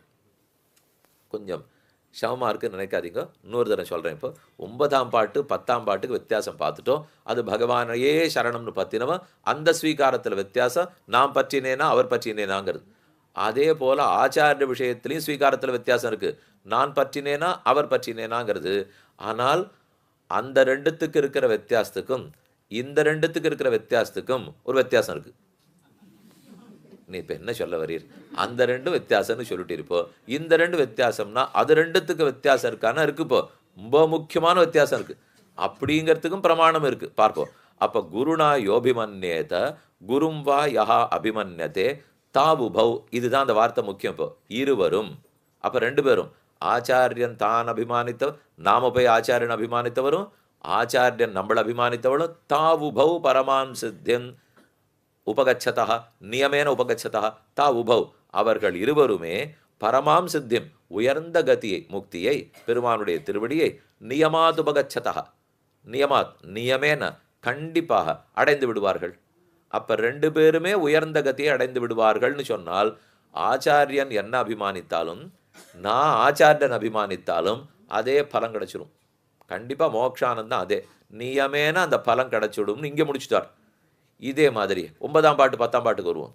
பெருமானை நான் ஸ்வீகரித்தாலும் நான் பெருமானை ஸ்வீகரித்தாலும் நியமேன ரெண்டு பேருக்கும் பரமகதி அடையணும்னு சொல்லணும் இல்லையோ? சொல்ல மாட்டார். ஏன் சொல்ல மாட்டாலும் அங்கே தான் வித்தியாசம் இருக்குன்னு சொல்ல வந்தேன். ஸ்வகத ஸ்வீகாரம் பெருமானிடத்தில் பண்ணால் நடக்கலாம், நடக்காது போகலாம். சரணாகதியே நடக்காத போகலாங்கிற சந்தேகத்தை மாற்றத்தானே வந்தீர். இப்போ திடீர்னு அதுலேயே சந்தேகம் கிளப்புறீர்கள். ஆமாம் இருக்கே, பரதன் ஆனானப்பட்டவன் போனா அகம் சிஷ்யஸ்ய தாசஸ்ய பிரசாதங்கத்து மருகசி. என்ன தம்பின்னு வச்சுக்கோ, தாசன் வச்சுக்கோ, சிஷ்யன் வச்சுக்கோ, ராமா நீ நாட்டுக்கு திரும்பி வந்தா போரும்னு சரணாகதி பண்ணிவிட்டான். யாவன்ன சரணவு பிராத்து பார்த்திவ வியஞ்சனான்பித்தவ். அந்த ராமனுடைய சங்க சக்கர கதா அசி இது முதலான பொறிக்கப்பட்ட திருவடி என் தலையில தாங்குற வரைக்கும் நான் ஓய மாட்டேன், நான் நாட்டுக்கு திரும்பவும் மாட்டேன், சித்திரகூடத்தை இந்த இடத்து போக மாட்டேன், ராமா திரும்பி வரணும்னு பிடிவாதம் பிடிச்சான். நடக்கலையே. கடைசியில் சரணாகதி பலிக்கவில்லை. ஏன் பலிக்கவில்லை? தப்பா பண்ணிவிட்டானா? லக்ஷ்மணன் சரணாகதி பண்ணால் பலிக்கிறது, ஆனால் பரதன் சரணாகதி பண்ணால் பலிக்கலை. இன்னும் கேட்டால் பரதன் ராமனுடைய நெஞ்சுக்கு இன்னும் நெருக்கமானவர். அவர் உள்ளத்துக்கு பரதனிடத்துல தான் பிரீத்தி அதிகம். லக்ஷ்மணன் கூடவே இருந்தால் கூட, நமக்கு யாராலும் கூடவே இருப்பா, ஆரோ 2-4 பசங்கள் பெற்றிருக்கான்னு வச்சுங்களேன், அதில் 2 பேர் கூட இருப்பா. இந்த கூட இருக்கிறவாளை ரொம்ப கண்டுக்கவே மாட்டான். எங்கே வெளியூரில் இருக்காளோ அவன் எப்படி இருக்கானோ அவன் எப்படி இருக்கானோன்னால் கூட இருக்கிற பிள்ளை நினச்சிக்கும், இவ்வளோ பெருசு நான் நின்றுருக்கேன், என்னை பற்றி ஒன்று நினச்சிக்கிறதா தெரியலன்னால். இது இங்கே மட்டும் இல்லை, இது சர்வேஸ்வரன் இடத்துலேருந்தே இப்படித்தான். அவரே கூட இருக்கிறவரை விட்டுட்டார், லக்ஷ்மணனை விட்டுட்டார். அவன் உண்ணாது உறங்காது நாள் முழுக்க 14 வருஷம் அவன் தான் கைகிற வேண்டியிருக்கான். ந தேவலோக ஆக்கிரமணம் நாமரத்தம் அகம்பிரணே ஐஸ்வர்யமோ தேவலோகமோ எந்த பதவியும் எனக்கு வேண்டாராமா, தேவரீர் முகப்பே கூவி பணிகொள்ள வேண்டும், என் முன்னே கூவ வேண்டும், குருஷ்பமா மனுஷரம்னு சொல்ல வேண்டும் என்பதுதான் முக்கியமாக ஏற்படுகிறது அப்படின்னு தெரிஞ்சுபடுத்தோ இல்லையோ. ஆக இதை பார்த்தோம்னால்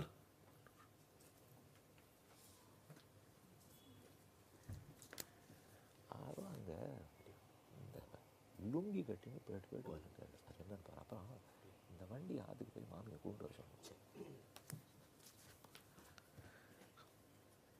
ஆஹா, இப்போ நாம சென்று பெருமானை பற்றுகிறோம், அவர் நம்மை பற்றுகிறார். இந்த ரெண்டுத்துல என்ன வித்தியாசம் வந்துடும்னால், லக்ஷ்மணன் ராமனை பற்றினானா, பரதன் போய் ராமனை பற்றினாரானால், பரதன் தானே தேடின்னு வந்தார்.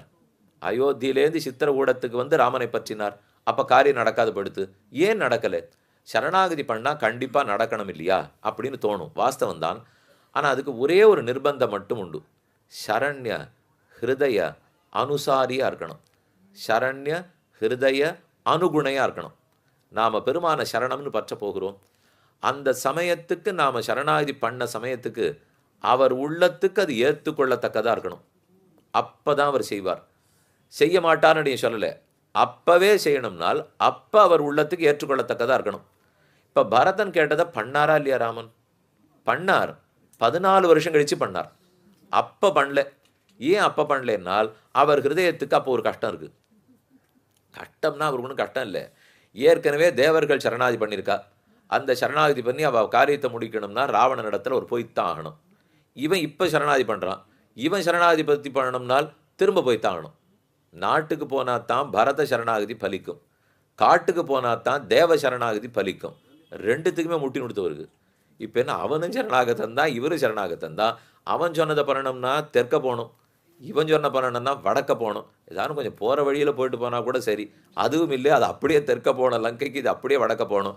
அதனால பெருமான் என்ன பண்ணிவிட்டார், இந்த சமயத்துக்கு நம்ம உள்ளத்துக்கு இது ஏற்புடையதா இல்லை, பரதா நாட்டுக்கு போ, உனக்கு நான் ஒன்று செய்கிறேன். நீ 2 விஷயத்தை கேட்டுன்னு வந்தியோ இல்லையோ, அதில் ஒன்றை நடத்தி விட்றேன், ஒன்றை நிறுத்தி விட்றேங்கிறார். அவன் கேட்டு வந்தது, என் தலையில் என்னுடைய தாயார் ஒரு சுவாதந்திரத்தை ஏற்றிவிட்டா, என்ன ராஜன்னு கூட்டுட்டா தாங்கலை, அது முதல்ல இறங்கணும். 2, உன்னை ராஜா இல்லேன்னுட்டா தாங்கலை, நீ தான் ராஜாவானும். இது 2 கேட்டாரோ இல்லையோ. இந்த 2த்துக்குள்ள பரதனுக்கு இப்போ முக்கியம் இது. ராமன் ராஜாவாரதை விட தான் சுதந்திரன்னு தலையில் ஏற்றி நடுங்கின்னு இருக்கானோ இல்லையோ, அதை இறக்கிறது தான் அவனுக்கு முக்கியம் இப்போ. அதனால் பாதுகையை தூக்கி தலையில் வச்சுட்டு உன் முதல் ஆசையை தீர்த்துட்டேன், போயிட்டு வா, அதை உடனே கொடுத்துட்டேன். ஆனால் அடுத்த ஆசைக்கு எனக்கு இப்போ ஏற்காது. ஏன்னா நான் ராவண வதத்தை முடிச்சாதான் முதல் சரணாகதியை முடிக்க முடியும். அவள் சரணாகதி பண்ணது அங்கே வந்து, அதுக்காகத்தான் ராமாவதாரமே பண்ணியிருக்கேன். நீ குறுக்க வந்து இப்பவா அப்பவான்னு யாரா நான் என்ன செய்ய முடியும்? அதனால தள்ளி போட்டுட்டார். ஆக பரத சரணாகதி பலிக்காமல் போக என்ன காரணம்? 2 பிடிச்சுங்க. 1 ஸ்வகதம், அதான் முதல் ஆபத்து. ஏன்னா பெருமானா பற்றிருந்தால் அப்போ அந்த சமயம் உள்ளத்துக்கு உகவாததா இருக்கும்னு ஒரு பேச்சே இல்லையோ. ஏன்னா அவர் தானே பிடிக்கிறார். எப்போ நான் போய் ஒருத்தரை கூப்பிட போகிறேனோ அப்போ உள்ளத்துக்கு உகந்ததாக தானே இருக்கணும். அப்போ தானே நான் கூப்பிடுவேன். ஆனால் அடுத்தது இப்போ பரதனா போனால், சாமி கோவில் திறந்துருக்குமா தெரியாது. இப்போ கோவிலை திறந்து வச்சுன்னுட்டு சாமி பெருமாள் சேவையா மூடணும், கொஞ்சம் சீக்கிரம் வாங்குவோன்னு சொன்னால் கண்டிப்பாக திறந்துருக்குன்னு அர்த்தம். நானா திறந்திருக்கா பார்ப்போன்னு போயிட்டோன்னா திறந்திருக்குமா தெரியாது. அதனால் நாம் போனால் தான் அந்த சந்தேகமே வருது. பரதன் வந்தார், சரண்ய ஹிருதய அனுசாரியா இல்லை, சந்தேகம். ஆனால் அதே லக்ஷ்மணனாக இருந்தால் ராமன் தான் ஏற்றுக்க போகிறார். இதனால் அந்த விஷயம் இப்போ தெளிவாயிடுதான். சரண்ய ஹிருதயத்துக்கு அனுசாரியாக இருக்கணும், அதுக்கு அனுகுணமாக இருக்கணும். அந்த சமயத்தில் பண்ணாதான் ஸ்வகத ஸ்வீகாரம் பலிக்கும், இல்லைன்னா பலிக்காது போடும். அப்போ ஸ்வகத பரகத ஸ்வீகாரங்களுக்குள்ளே இந்த வித்தியாசம் இருக்குது. ஆனால் ஆச்சாரியாபிமானம்ங்கிற பஞ்சமோபாய நெட்டைக்கு வந்தோமா, அந்த சமயத்தில் சரண்யன் இப்போ ஆச்சாரியன், அவரைத்தானே சரண்யனா பத்திரம், நாம சரணாகத்தர்கள். அப்போ அப்படி பற்ற போகும்போது அவருடைய ஹிருதயத்துக்கு அனுசாரியாக இருந்தால் நடக்கும், அனுசாரியாக இருந்தால் நடக்காதுன்னு வரணுமே. இப்போ அப்படி வருமானு கேட்டால் வரவே வராது. ஏன் வராதுன்னால் பகவான்கிறவர் சுதந்திரர். சுதந்திரராக இருக்கிறவருக்கு தான் இந்த சமயம் பிடிச்சிருக்கும், இந்த சமயம் பிடிக்காதுன்னு ஒன்று இருக்க முடியும். ஆச்சாரியன் பரதந்திரன், எந்த சமயமும் அவர் பிடிச்சு தான் இருந்தானோ. எப்போ நான் பரதந்திரன் ஆயிட்டேனோ அப்போ பெருமான் முகத்தையே பார்த்தோன்னா எங்கள் ஆச்சாரியன் முகத்தை பார்க்கணும். ஏன்னா அவர் சுவாச்சாரியன் முகத்தை தானே பார்த்துருப்பார். அப்போ அவர் பரதந்திரனாக இருக்கிறதுனாலே ஹிருதய அனுசாரி, ஏத்த நேரம் அப்படிங்கிறதுலாம் ஒன்று அவருக்கு கிடையாது. அதனால தான் இந்த பிரமாணம் என்ன சொல்லிட்டு, நான் குருவை அபிமானித்தாலும் குரு என்னை அபிமானித்தாலும் 2 பண்ணினாலும் கண்டிப்பாக 2 பேருக்கு சித்தி உறுதின்னு கொடுத்து. சித்தியில் சந்தேகமே இல்லை, சடக்கென சித்தி கிடச்சிரும். ஆனால் முதல்ல 2 சொன்னத்துக்கும் சடக்கென சித்தி உறுதி இல்லை. 14 வருஷம் ஆகலாம், 14 பிறவிகளும் ஆகலாம். ஆனால் ஆச்சாரியனை பற்ற போனால் அப்படி ஆகாது, வித்தியாசமில்லாத நடந்துடும். ஆனால் வித்தியாசம் இருக்குது, பற்றும் முறையில் வித்தியாசம் இருந்தாலும் பலத்தில் வியபிச்சாரம் இல்லைன்னு சொல்லுவாள். பல வியபிச்சாரம் இல்லை, பல வியபிச்சாரம் இல்லைன்னால் கிடைக்கிற பலம் சமமாக இருக்கும். ஆனால் முதல் விஷயத்தில் பார்த்ததுலே இப்போ சரண்ய ஹிருதய அனுசாரியாக இருந்தால் நடக்கும், இல்லாட்டா நடக்காதுன்னால் இப்போ 9ஆம் பாட்டு, 10ஆம் பாட்டு, 11ஆம் பாட்டு, 12ஆம் பாட்டு, இந்த 4த்துக்கு வித்தியாசம் தெளிவாக தெரியறது இல்லையோ. இது முதல் படி என்றால் மணி 8:30 ஆகிடுத்து, இப்போ தான் ஏதோ முதல் படிங்கிறீர்கள். என்ன பண்ணுறது, இந்த அஸ்திவாரத்தை ஒழுங்காக போண்டா தான் மேற்கொண்டு என்ன போகிறோங்கிறது தெரியும். சரி, இப்போ சரணாகதி பண்ணுறோம் பெருமானிடத்தே, அதுக்காக ஆச்சாரியனை பற்றுறோமா? இல்லை, மோட்சத்துக்காகவே ஆச்சாரியனை பற்றுறோமா? பெருமான் தான் மோட்சம் அது கொடுப்பார், அதில் சந்தேகம் இல்லை. அப்போ அது பெருமானிட மோட்சம் பெறுவதற்காக சரணாகதி பண்ணுறோம். அதற்கு பிரபத்தி சேஷமாக ஆச்சாரியாபிமானம்னு ஒன்று சொல்லுவாள். பிரபத்தி சேஷம், பிரபத்தி சேஷம்னால் பிரபத்திக்கு அங்கமாக, பிரபத்திக்கு அங்கமாக ஆச்சாரியாபிமானம். இதுதான் இப்போ அடுத்த படிக்கு நீங்கள் போகணும். இன்னும் ஒரு 10 நிமிஷம் கொஞ்சம் நன்னாத்தான் கேட்டாகணும். இப்போ பிரபத்திக்கு அங்கமாக ஆச்சாரியாபிமானமா, இல்லை நேர மோட்சத்துக்காக ஆச்சாரியாபிமானமா? ஆச்சாரிய அபிமானம்னா என்ன? இவன் நம்ம பயல் அப்படின்னு ஆச்சாரியன் விசேஷமாக ஆசை வைக்கிறது, இவ்வளோதான் அபிமானம். ஆச்சாரிய அபிமானம், ஆச்சாரிய அபிமானம்னால் ஆச்சாரியனுடைய அபிமானத்தில் ஒதுங்குவது. ஆச்சாரியன் அபிமானம்னால் இவை தான் அப்படி இப்படி கொஞ்சம் அசட்டுத்தனமாக பண்ணியிருந்தா கூட நம்ம பயல் சுவாமி உள்ளே அழைச்சிருப்போம் இப்படின்னு முடிச்சுடுறாளோ இல்லையோ, இதுதான் ஆச்சாரிய அபிமானம். இதே இப்போ நாம் போய் அவரிடத்துல வச்சுக்கணும்னால் அவரை போய் இந்த மாதிரிலாம் சொல்ல முடியாது இல்லையோ. ஏன்னா அவர் ஆச்சாரியன். ஆச்சாரியன் ஆச்சாரியன்னு நான் அபிமானம் வைக்கலாம். ஆனால் ஆச்சாரியன் என்னிடத்துல வைத்தால் அழியல் நம் பையலன்னா அம்மவோ கொடியவாரே, இது ஆழ்வாரே சாதிக்கிறார். இப்போ நம்ம குழந்தை சரி போனால் போகிறது அப்படி இப்படி பெருமானே எத்தனையோ பேர் எனக்கு தெரியும். ஏன்னா ஆச்சாரியர்களுக்கு பெருமானுடைய ரகசியங்கள் தெரியும். எப்பவுமே ஒரு பெரிய மனுஷன்ட்ட ஒரு காரியம் நடக்கணும்னால் அவர் ரகசியம் யாருக்கு தெரியுமோ அவளை பிடிக்கணும். பிடிச்சாத்தான் அங்கே சத்தமில்லாத வேலை முடியும். இவர் போய் என்ன சொல்லுவார்? ஆமாம் தேவர், ஜட்டாயுக்கும் சிசுபாலனு கொடுத்தது எனக்கு தெரியாதாக்கம், என்னமோ நான் கொண்டு வந்த பிள்ளைக்கு மட்டும் அப்போலேருந்து இல்லை இல்லைன்னு சொல்லிட்டு இருக்கிறேன், எல்லாம் போரும், அப்புறம் புஸ்தகத்தில் அதெல்லாம் எழுத வேண்டி வரும் இப்படின்னு விட்டார்னா பேசவே மாட்டார் பெருமாள். அதனால தான் ஆச்சாரியரை பற்ற போனால் இதுக்கு நான் சொல்கிறதுக்கு வேடிக்கைக்கு ஒரு குற்றம் அவரிடத்துல இல்லை. இதே ஆச்சாரியர்கள் தான் அவர் எத்தனை நேர்மையானவர்கள் எழுதியிருக்கா. சுவாதந்திர காரியமாக எத்தையும் கொடுப்பார், யாருக்கும் கொடுப்பார். இருந்தாலும் அந்த சுவாதந்திரத்தினால தான் ஆச்சாரியர்கள் சொன்னால் கொடுக்குறேங்கிறது அதனால தான் ஏற்றுக்கிறாரு. நானாக முடிவு பண்ணலே, ஆச்சாரியனை சிபாரிசு பண்ணட்டும் கொடுக்குறேங்கிறத எதனால் வச்சுருக்கார்? அதை அவருக்கு புதுசாக பண்ணி பார்க்கணுன்னு ஒரு ஆசை. சுதந்திரனான தான் பரதந்திரனா பிறக்கணும்னு புதுசாக ஆசைப்பட்டாரோ இல்லையோ, அதே போல் நானே கொடுத்து கொடுத்து பழக்கப்பட்டவர் நான் செய்யாம இவ செய்யட்டுமே, தப்பாட போகிறது என்ன ஆகட்டுமே, அப்படி யாரானு தப்பாக மோட்சத்துக்கு வந்துட போகிறாள் என்ன வரட்டுமே, அந்த ஆகட்டுமே வரட்டுமேங்கிறதான் சுவாதந்திர காரியம்.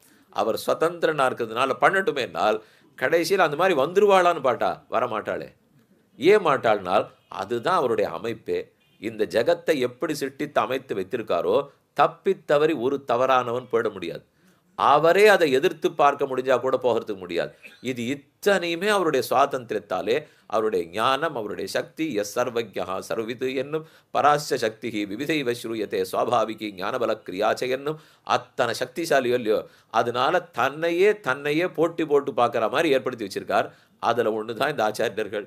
அதில் தான் இப்போ நம்மாழ்வார் திருவடி, நம்மாழ்வார் மோட்சம் இவரை கேட்கறதுன்னு நான் திரும்பி மோட்சத்துலேருந்து இவரை அனுப்புகிறேங்கிறதும் நினச்சி பார்க்குறோன்னா, இவர் வருஷம் கிளம்பி போயிடுவராம். அர்ச்சராதியை தாண்டி அங்கே போவரான். நிமிஷ போதில் அரையர் சுவாமி பிரார்த்தனை கிடங்க சரி தந்தோம்னு சொல்லிடுவரான். கிடுகிடுன்னு அர்ச்சராதி மார்க்கத்தில் திரும்பி வந்துடுவாரான். நாள் யார் போயிருக்கா, யார் வந்திருக்கா, போனவர்கள் தெரியும், வந்தவர்கள்ங்கிறதே இல்லை. ஆனால் ஆண்டுதோறும் நடக்காது. மறுநாள் பெரிய உற்சவம். இப்போ இன்றைக்கி முடிஞ்சு போச்சோ இல்லையோ, நாள் முழுக்க பார்த்தீங்கன்னா மறியல்னு ஒரு உற்சவம் ஆழ்வார்து நெல் திருக்குறு ஸ்ரீரங்கத்தில் மறுநாள் ஓஹோன்னு உற்சவம் நடந்து வர்றது. ஆனால் ஆழ்வார்த்து நெல்லில் வீட்டு கதவே திறக்க மாட்டா, தளி பண்ண மாட்டான். எல்லா வீட்லேயும் கதவை சாத்திடுவா. மொத்த வீட்லேயும் தளிகையே கிடையாது. கோவிலில் ஒன்றுமே கிடையாது. அதுக்கப்புறம் வீடுவிட திருமஞ்சனம்னு நடக்கும். கவி சேவிப்பா. ரொம்ப ஆச்சரியமாக எழுதிருப்பார் ஆழ்வார். உள்பிராகாரம் தாண்டி வெளியில் அத்தியனோத்சவ மண்டபத்தில் ஏழி ரொம்ப நிறையா பேர் இருந்து அந்த நாள்லெல்லாம் ஓஹோன்னு கூட்டம் இருந்த காலம். ஆழ்வார் குழந்தை ஆழ்வார்னு பார்த்து அபிமானித்து அத்தனை பேரும் வணங்கின காலம். இன்றைக்கி தெற்க போக போக ஆள்கட்டு இல்லை சுவாமி அப்படின்னு குறைஞ்சி படுறது இல்லை. இப்போ அன்னைக்கு வீடு விட கவி சேர்ப்பா. வீடு விடை கவி, வீட்டுக்கு நம்மாழ்வார் விடை பெற்று கொண்டு போய்விட்டார். அது எப்படி அவர் போகலாங்கிறதுக்காக கவி. அதை சேவிச்சுட்டு பெருமான் இல்லை சமாதானப்படுத்துவார். ஊர்க்காராலே நீங்கள் அப்படிலாம் சொல்லக்கூடாது, இப்போ ஏதோ உங்களுக்காக சொன்னேன் தான் கொடுத்துட்டேனே அப்படின்னு சொன்ன பிற்பாடு தான் அடுத்த வேளை தழுகியே பண்ணுவா. அப்போ தான் திருவாராதனம். ஊர் முழுக்க மறியல் புரட்சி பண்ணுவா. அது எப்படி நீர் ஆழ்வாரை கூட்டின்னு போகலான்னுட்டு அவர் சரணம்னு சொன்னார். நான் கூட்டின்னு போனேனால் எங்கள்கிட்ட சொல்லியிருக்கணும்.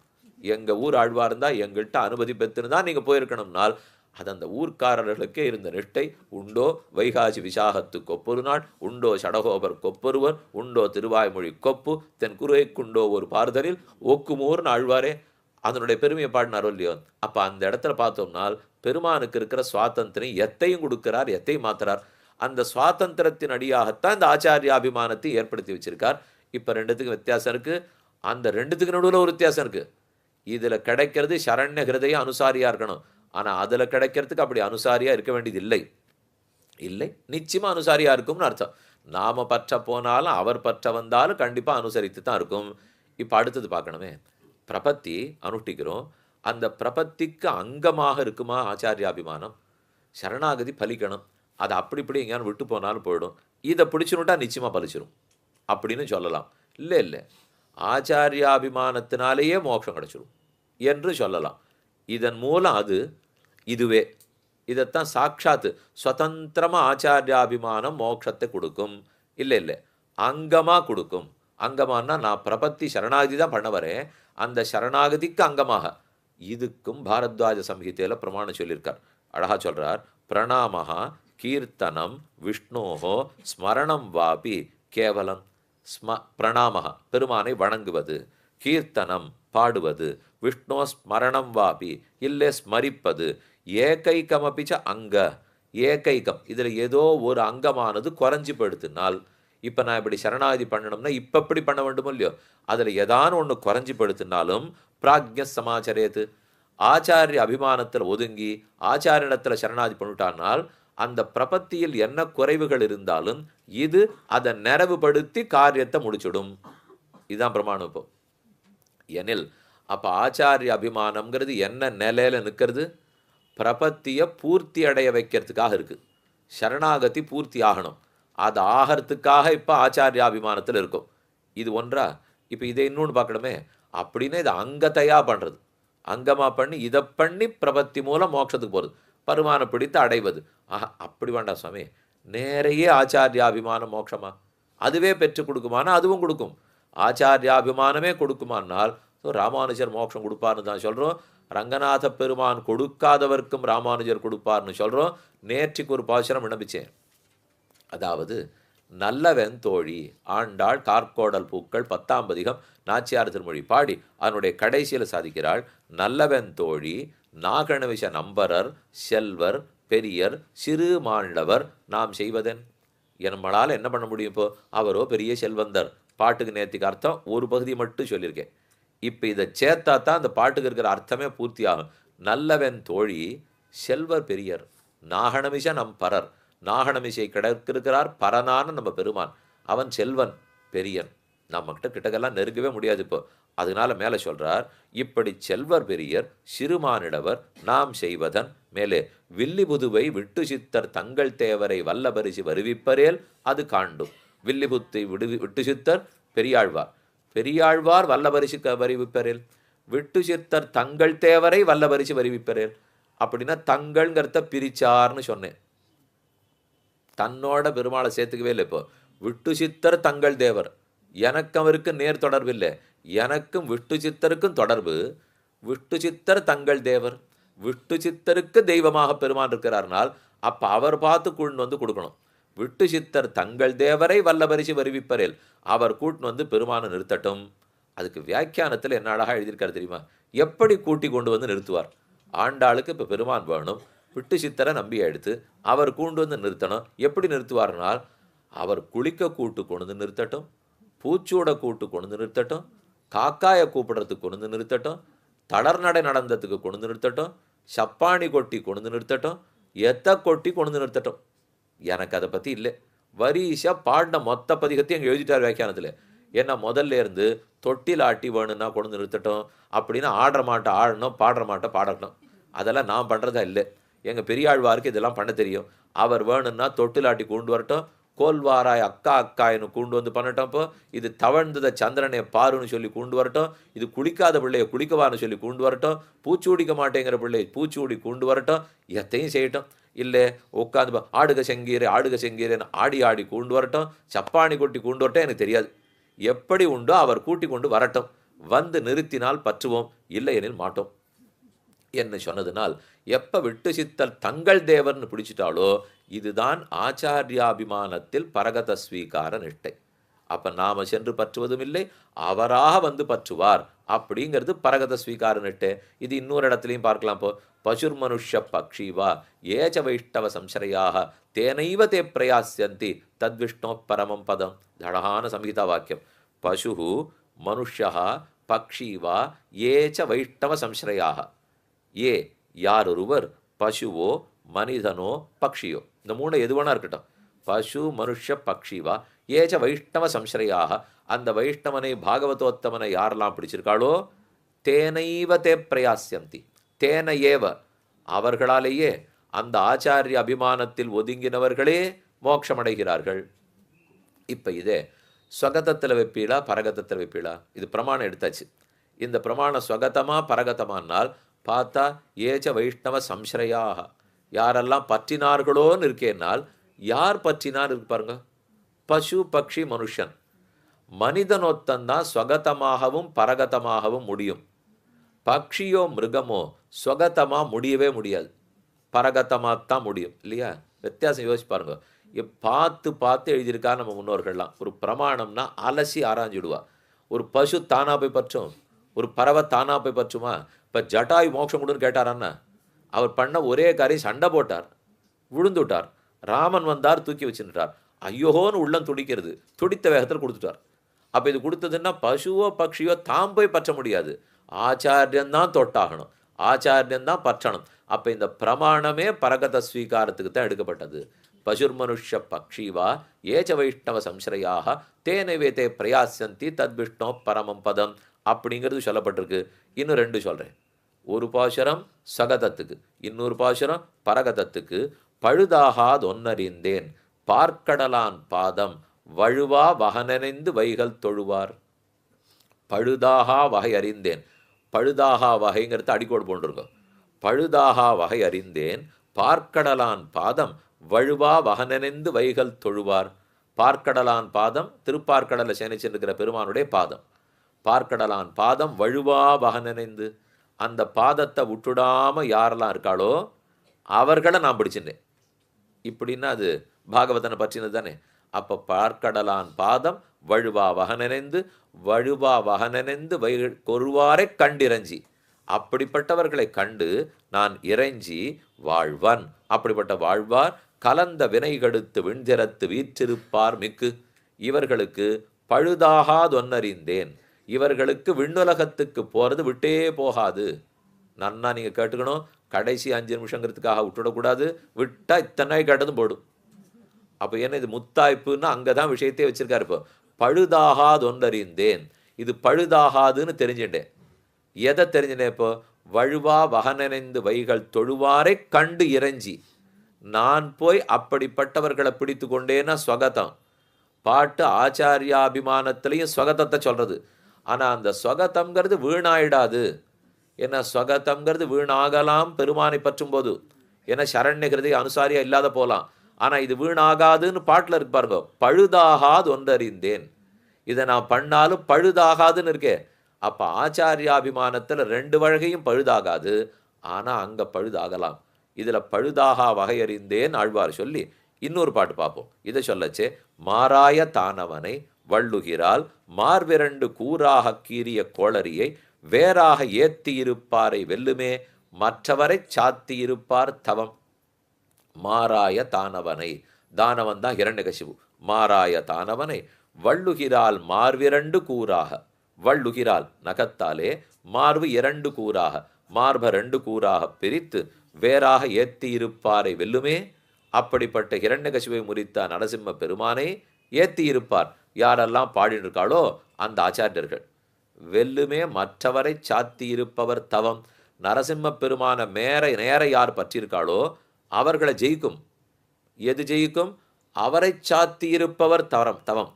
அந்த பக்தர்களை யார் எல்லாம்னு பிடிச்சிருக்காளோ அவர்களுடைய தவம் அந்த பக்தர்களையே ஜெயிச்சிருங்கிறார். அப்பனா பெருமானை யார் பற்றி இருக்கிறானோ அவனை பற்றினவன் யாரோ, பெருமானை பற்றினவனை அந்த பற்றினவன் ஜெயிச்சுடுறாங்கிறார். அப்படின்னாத்தான் ஆச்சாரிய அபிமானம் தெரிகிறது இல்லையோ. இதுவும் இதில் கண்டு இறைஞ்சி இல்லை பாருங்க. நாம போனது பற்றினது எதுவுமே இல்லை. அப்போ இது ஆச்சாரியாபிமானத்தில் பரகத ஸ்வீகாரம். அப்போ ஆச்சாரியன் அவரா நம்ம பிடிச்சிருக்கிறாருங்கிறது ஆளவந்தார் சாதிக்கிறார். ஸ்தோத்திர ரத்னம் பாடினார். அதனுடைய கடைசியிலே அகிருத்திரிமத்த சரணாரவிந்த பிரேம பிரகர்ஷாவதி ஆத்மவந்தம் பிதாமகம் நாதமுனிம் விலோக்கிய பிரசீத மத்ருத்தம் அச்சிந்தயித்வா. என்னை பார்க்காதே, நான் ஆறுனே பார்க்காதே, என் பிதாமகர் நாதமுனிகளை பார், என் பாட்டனாரை பாரு, என்னை பாராதே. என்னை பாராதேன்னு உடனேவே நான் பிடிச்சிக்கலேன்னு அழைத்துப்போ. எங்கள் பாட்டனார் தான் என்னை பற்றி கொள்ள வேண்டும் என்பதும் தெரிகிறது. அதே போல பால மூட ஜட அந்தச்ச பசவஹ பதிராஸ்ததா சதாச்சாரிய சந்திருட்டா சதாச்சாரியேன சந்திருட்டாக பிராப்னுவந்தி பராங்கதிம். என்ன ஒரு அழகான பிரமாணம். யார் எடுத்திருக்கார் பாருங்க. பால மூட ஜட அந்த. பாலன் குழந்தை, மூடன் முட்டாள், ஜடம் புத்தியே இல்லாதவன், அந்தன் கண்ணு தெரியாதவன், பசவக பசுக்கள், பதிராக காதே கேளாதவர். இவா எல்லாருமே சதாச்சாரியேன சந்திருஷ்டாக. ஒவ்வொரு வார்த்தையும் முக்கியம். சதாச்சாரியனாலே கட்டாட்சிக்கப்பட்டவர்கள்ங்கிறது. ஏன்னா இவர்களால் சதாச்சாரியனை பிடிக்க முடியாது. இவர்கள் பற்றினாத்தானே சொகதம். சதாச்சாரியேன சந்திருஷ்டாக. அப்ப சதாச்சாரியனால் பார்க்கப்பட்டவர்கள் பிராப்னுவந்தி பராங்கத்தின், அவர்கள் பரமமான கதியை அடைந்து விடுகிறார்கள். அப்ப பரகத ஸ்வீகார நிட்டை எல்லாத்த விட சிறப்பு படைச்சதுன்னு தெரிஞ்சு போச்சு. அப்ப 2 பாசுரத்தாலே 9ஆம் பாட்டு 10ஆம் பாட்டு பெருமானையே உபாயமாக பற்றி அதிலே 2 வகையாய் ஸ்வகதமாய் பரகதமாய் நின்றது. அடுத்தது ஆச்சாரியனையே உபாயமாக பற்றி அதிலே 2 வகையாய் ஸ்வகதமாய் பரகதமாய் நின்றது. அதுதான் இந்த செல்வம். அப்போ இந்த 2 பாட்டில் இருக்கிற செல்வத்துக்கு என்ன வித்தியாசம்? ஒன்று ஸ்வகத ஸ்வீகார செல்வம், ஒன்று பரகத ஸ்வீகார செல்வம். அது கீழே முதல்லையே செல்வ சிறுமியர்கள்னு சொன்னாள் என்னால் கண்ணன் பிறந்திருக்கிற காலத்தில் கூட பிறந்த செல்வம். அதுலேயும் உபாய பிராப்பியம் தெரியும்னு சொன்னாள் என்னால் உபாயமே பகவான் பிராப்பியமே பகவான் என்று தெரிஞ்சிருக்கிறதுல 2 வழி. பிராப்பிய பிராபகங்கள் பகவான்னு தெரிஞ்சது ஒரு வழி, பிராப்பிய பிராபகம் ஆச்சாரியன்னு தெரிஞ்சது மற்றது வழி. ஆச்சாரியன் திருவடிகளே உபாயம், ஆச்சாரியனுக்கு கைங்கரமே புருஷார்த்தம். நமக்கு ஆச்சாரியன் செய்த உபகாரமானவது தூய்தாக நெஞ்சு தன்னில் தோன்றுமேல். ஆச்சாரியன் பண்ண உபகாரம் ரொம்ப பெருசுங்கிறது மனசில் பட்டால் தேசாந்தரத்தில் அவரை விட்டு அவர் திருவடிகளை விட்டு இன்னொரு இடத்துக்கு போய் வாழ தோணுமா? பெருமான்னு சொன்னால் கூட அங்கங்கே போய் வாழ்ந்துடலாம். ஆனால் ஆச்சாரியன் ஒன்றும் தெரியாத கட்டாந்தரையாக இருந்த என்னை திருத்தி பணி கொண்டிருக்காரே, இவருக்கு நாள் முழுக்க வாழ்க்கை முழுக்க கைங்கரம் பண்ணாலும் தகும் என்று இருக்கத்தானே தோணும். தேசாந்தரத்தில் போகவே மாட்டான், கைங்கரத்தில் தான் இருப்பான் என்பதை பலகாலும் சீர்வதன பூடனத்தே பிள்ளை லோகாச்சாரியர் சாதித்து வைத்தார். அப்போ ஆரம்பம் சிவஜன்மோகனை தொடங்கும் போது வேதான்னு சொன்னால் வேதார்த்தம் அறுதியிடுகிறது இது ஸ்ருதி இதிகாச புராணங்களாலே கடைசியாக முடிக்கிறார். ஆச்சாரியாபிமானமே உத்தாரகம். அந்த நிலையில இவள் இருக்கிறாள். இப்போ இனிமே நாம் பார்க்க வேண்டியது இப்போ இல்லை, 100 நாள் சொல்கிறேன். பிள்ளாய் பெய்ப்பெண்ணே கோதுகலமுடைய பாவாய் மாமான் மகளே சிவர்க்கம் பூகுன் அம்மனாய் கோவலர்தம் பொற்கொடியே நற்செல்வன் தங்காய் வரைக்கும் பார்த்துட்டோம். இதிலே 4 நன்னா தெளிவாக புரிஞ்சுட்டோம். இந்த 4க்கு என்ன வித்தியாசம் விட்டும் முதல் 3 சேர்த்து பார்க்கணும். இதுலேருந்து அது, அதுலேருந்து அது, அதுலேருந்து அது என்ன, அதுலேருந்து இப்போ இந்த 8 பாசுரத்துலையும் அவதாரிக்கையை வச்சுன்னுட்டு அதுக்கப்புறம் ஆச்சாரிய பிரபாவம் சொல்லணுமோ இல்லையோ, அதற்காக போதரி கண்ணினாய் என்ன அவருடைய கண்ணழக சொல்லி அவள் வாக்சாதுரியத்த நாவுடையாயினை சொல்லி மேற்கொண்டு எல்லே இளங்கிளியேன்னு பாடினாள் என்பது பாசுரத்தினுடைய அர்த்தம்.